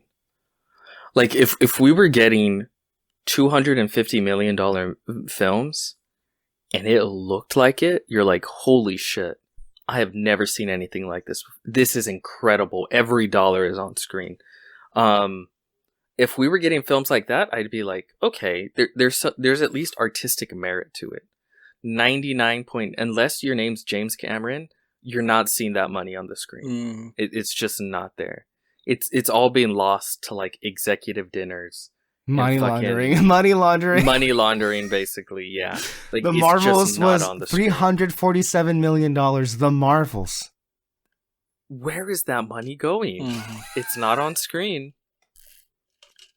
It looks most $250 million films or 200 plus look like 80 to 100 at most. And we don't even know how much Captain America 4 is going to be, but did you all hear that they were thinking about doing more reshoots? Yeah. That looks like a disaster of a film. Mm-hmm. It really does. Like they have no idea.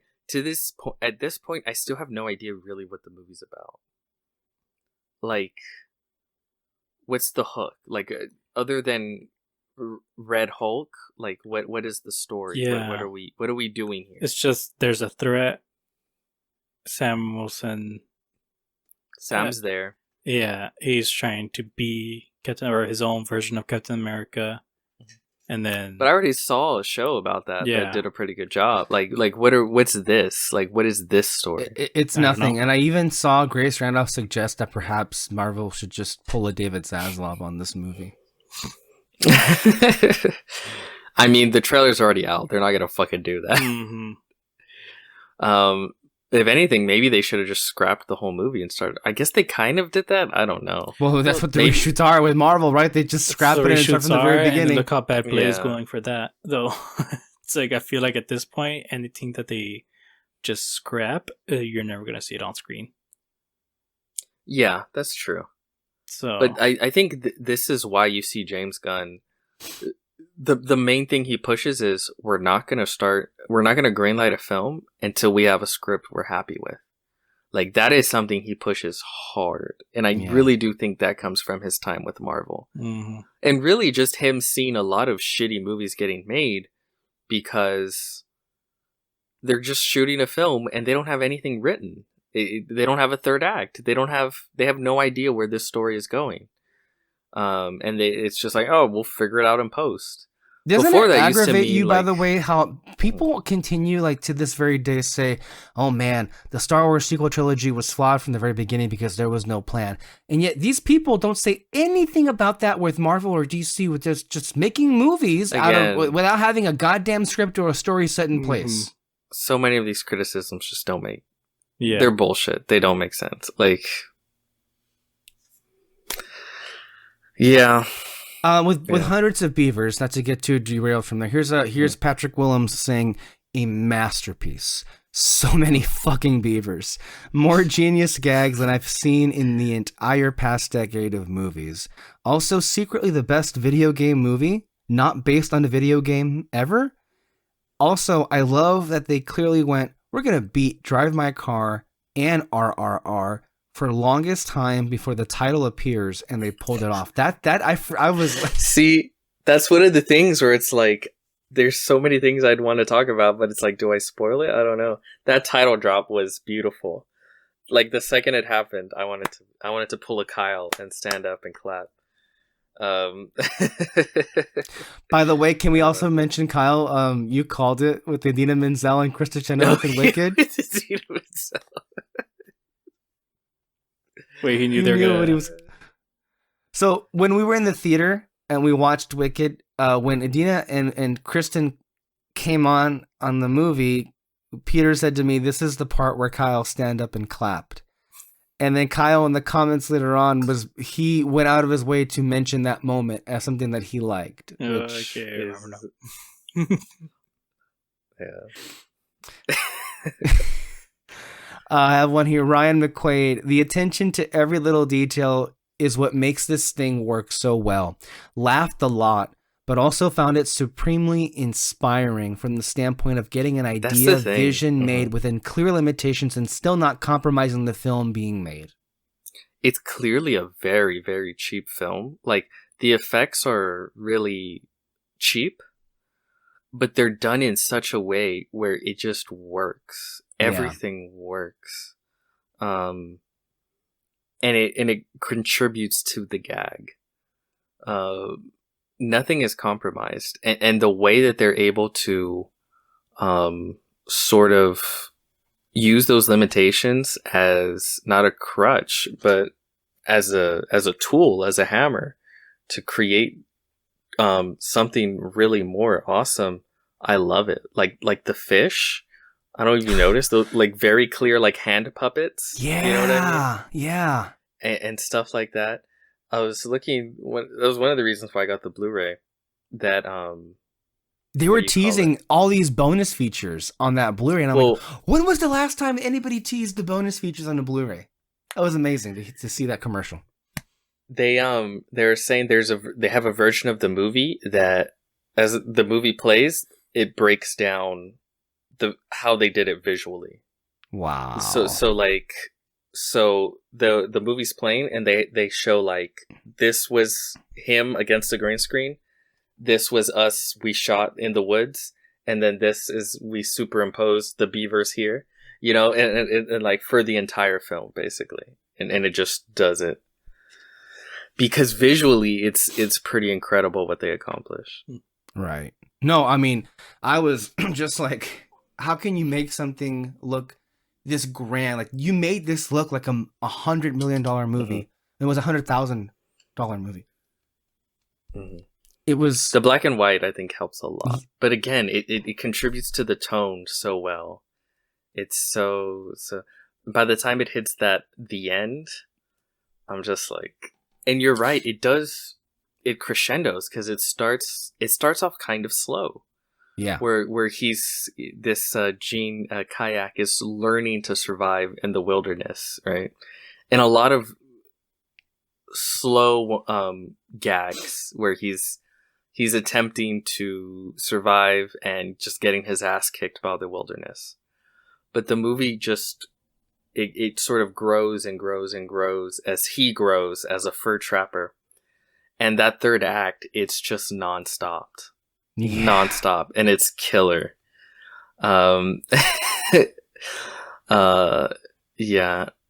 It's on YouTube technically. And if there's not a show, if you can see it in a theater, you watch that shit in a theater. But if that's not an option, it's out there. I think it's also like on Canopy. I think it's on Amazon Prime. Like it's on a lot of streaming. So if that's the only way you can see it, definitely watch it. But if you can see it in a movie theater, it's worth it for the experience. Because the people that are gonna go to see it, We were the people very that are lucky gonna go have to it see come it on are yours. they know what they're getting into. Like they know the experience they're in for, and they're all in. So yeah, we had a really good theatrical experience. It's a great theatrical film. No, yeah. Kevin Lee says, best movie ever. Manages to be incredibly stupid and incredibly genius at the same time. I could not believe where this movie went at places. Just unbridled imagination. It's the kind of movie that makes you go like, man, I love filmmaking. Like the concept of it, the drive, the artistic idea of it. Yeah. Eric Anderson, in a very positive way says, what the fuck? Well, how do you know it's in a very positive way? Because he gave it a 4-star. Oh, review. well, okay, clearly, yes. So I assume that means, Houston Colley, who we've been talking about a lot, he put a review here from July. So many low-budget movies, especially ones involving excessive use of green screen, have tons of creativity, but still end up looking like visual vomit, completely lacking in consistent vision or even a sense of tangibility. If there's any achievement here beyond the obvious brilliance of this meticulously storyboarded slapstick comedy itself, it's gotta be aesthetic. This thing is just pleasing to watch and listen to. The vision is so well realized, and despite its cartoonishness, it never feels fake or two-dimensional in a negative way. It's just an immaculately constructed vibe. Yeah. Like I said, if to me, if the Oscars and that whole thing were more about like film, the love of film and stuff, it would be an easy lock for like a Best Picture nomination. But no one is gonna vote for this film for best. Much less Literally see it. no one. Yeah, but yeah, it's just not. It's not gonna happen. But no, I don't know. It's tough. It's one of those movies where I feel trying to review it or talk about it, I'll just talk about like every little single moment about the film and just go like, oh yeah, I loved that. It's one of those things. We didn't even talk about the song. I love the song. Which, I mean, hey, can we put this in nomination for best original song? Because the songs this year are not good, and none of the Wicked songs count. This is the thing: Wicked score can qualify for score, but the songs can't qualify for songs. That's so stupid. That's another thing. You know how much people would tune in to watch a live performance from Ariana and Cynthia. That's happening no matter what, right? They have to do it, right? Mm-hmm. Even if it's not nominated, right? Like. That's the kind of thing that would get people to tune in, where you're like, oh yeah, they're doing Defying Gravity. You're gonna see Cynthia in green face floating above that stage. That's something to get people to actually watch it there live. They would be dumb not to do that. I'm sure they're gonna do that. Maybe even more than one Wicked number. Who knows? Because I don't think the songs this year are pretty good. Are good at all. Like, what song is there that they can nominate? But see, that's my thing. I would pay top dollar to see the ballad of Gene Kayak of Acme Applejack sung with hundreds of beavers in beaver costumes in the background. Sometimes they pull a good one out. Remember, there was a movie called The Ballad of Buster Scruggs a few years ago? They nominated that song. Oh, I love that movie. Yeah. Oh, yeah. That's a great... You never saw that one? I never saw it, but I know of it, and I know that it got that nomination. And I was like, that was a really weird choice for them to go to, because they don't really go that cool, I guess, with nominations. So anything out of the norm gets nominated. It's always kind of like cool to see. It's always like, oh, that's great. It's a little miracle.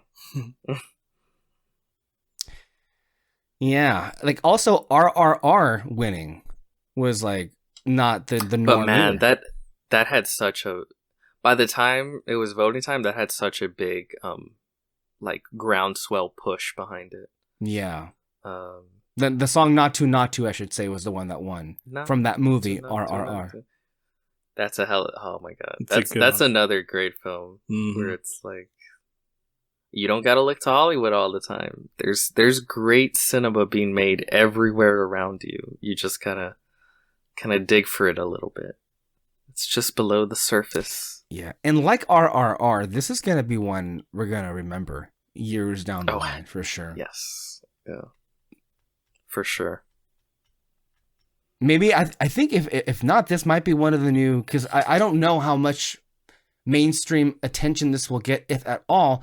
But this might be one of the ones that we can say we were there 20 years from now or 10 years from now when it's considered a cult classic.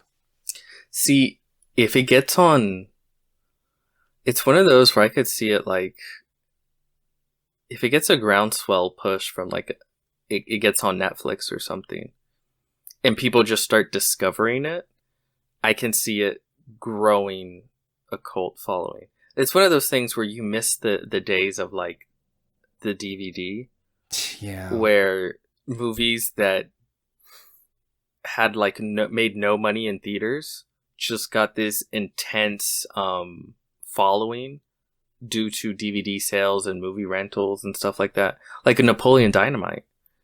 Napoleon Dynamite didn't get shit in theaters, right? Like, it wasn't until it hit DVD that people started like renting it, and it all of a sudden it became like a huge fucking deal way after it was in theaters, which is so crazy. You know, that's something that doesn't happen as much anymore.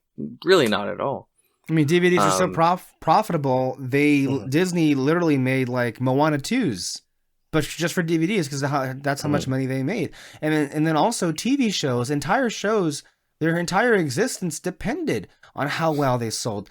Family Guy and Futurama, Family Guy was canceled after one season. They brought it back because the DVD sales were so strong. And then Futurama still exists today in streaming but mind you, but still, because the popularity of that show was driven through the actual sales of those DVDs. Like, there are so many things that were saved and given a second or third or fourth life because of a market that now, to a large extent, no longer exists.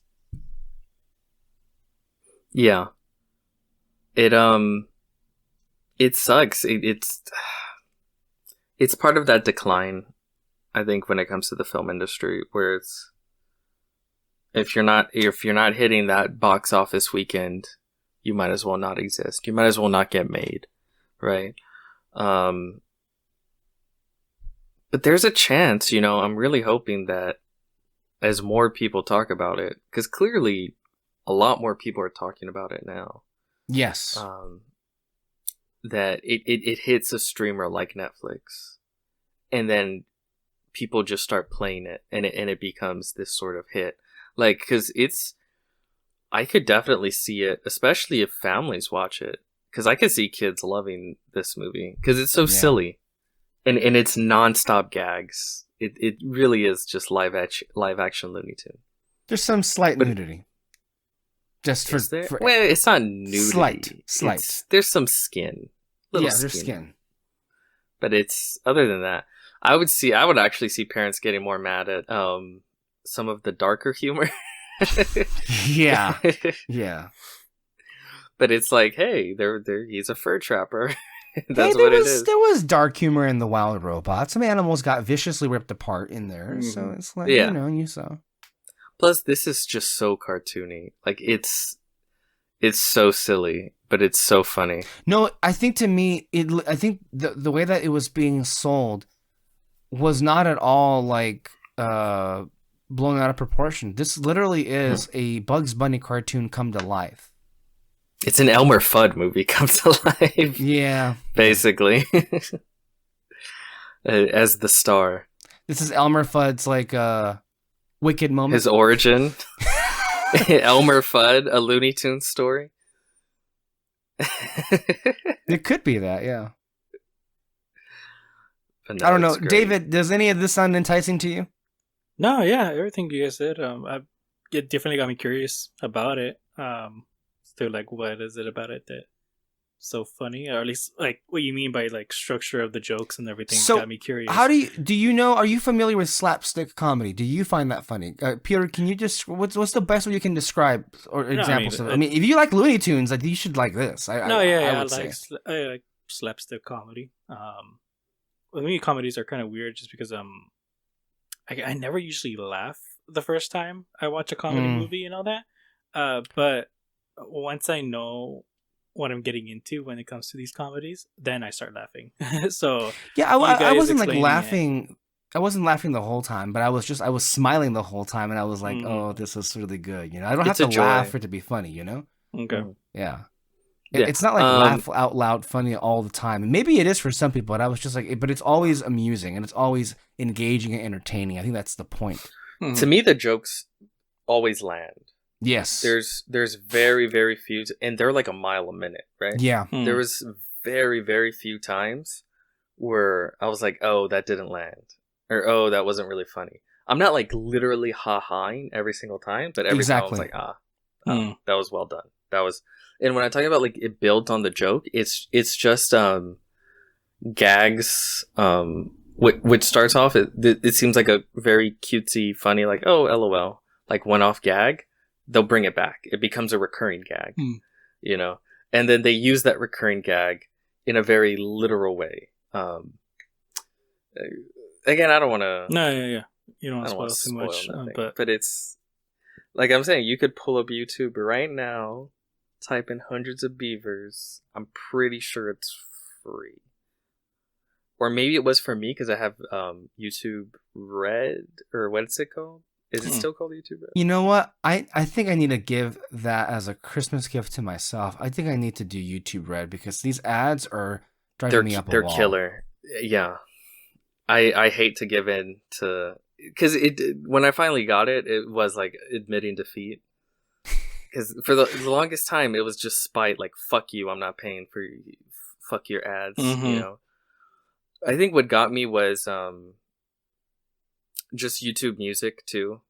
So I was like, well, like I'll use it for music, No, yes. and no ads, and so I was like, okay, it's like a 3-in-1 kind of thing. So I was like, Yeah, as soon as I got it, that was the kind of thing. I stopped listening to podcasts on like the Apple Podcasts or Spotify, Yeah, and I yeah. just started using YouTube whenever if they're using YouTube.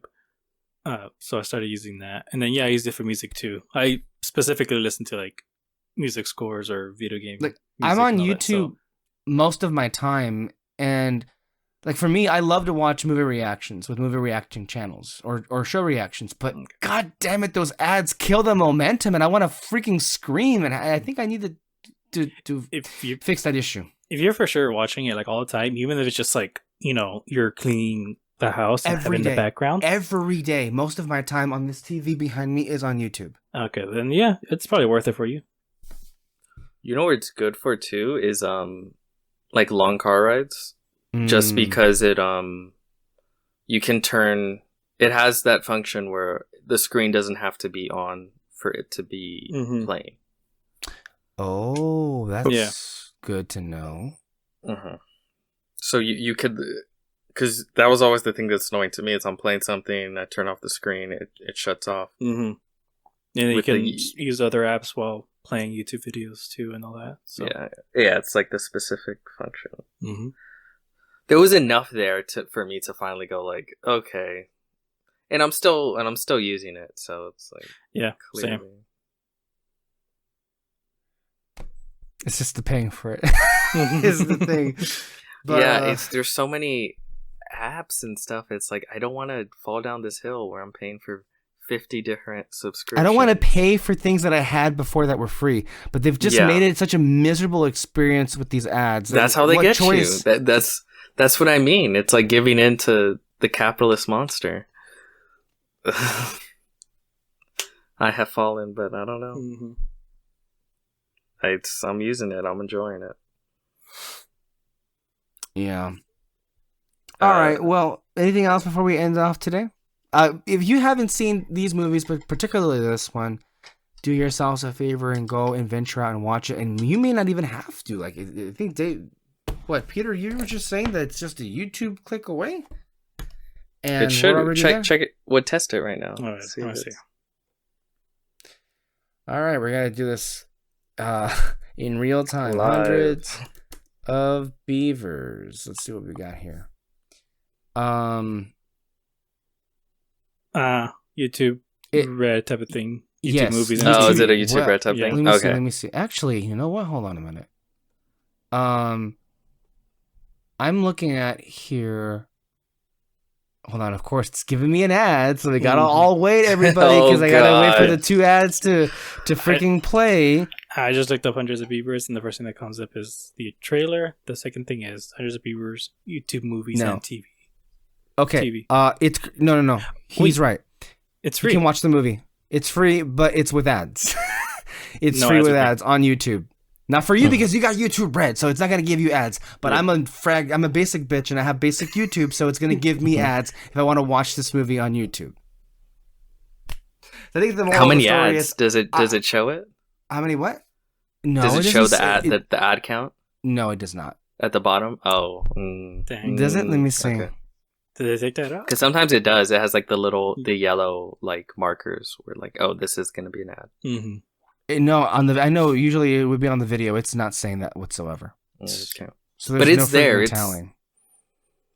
It's there. It's free. Yes, I opened it just right now. I can watch it if I want to. Hmm. With ads.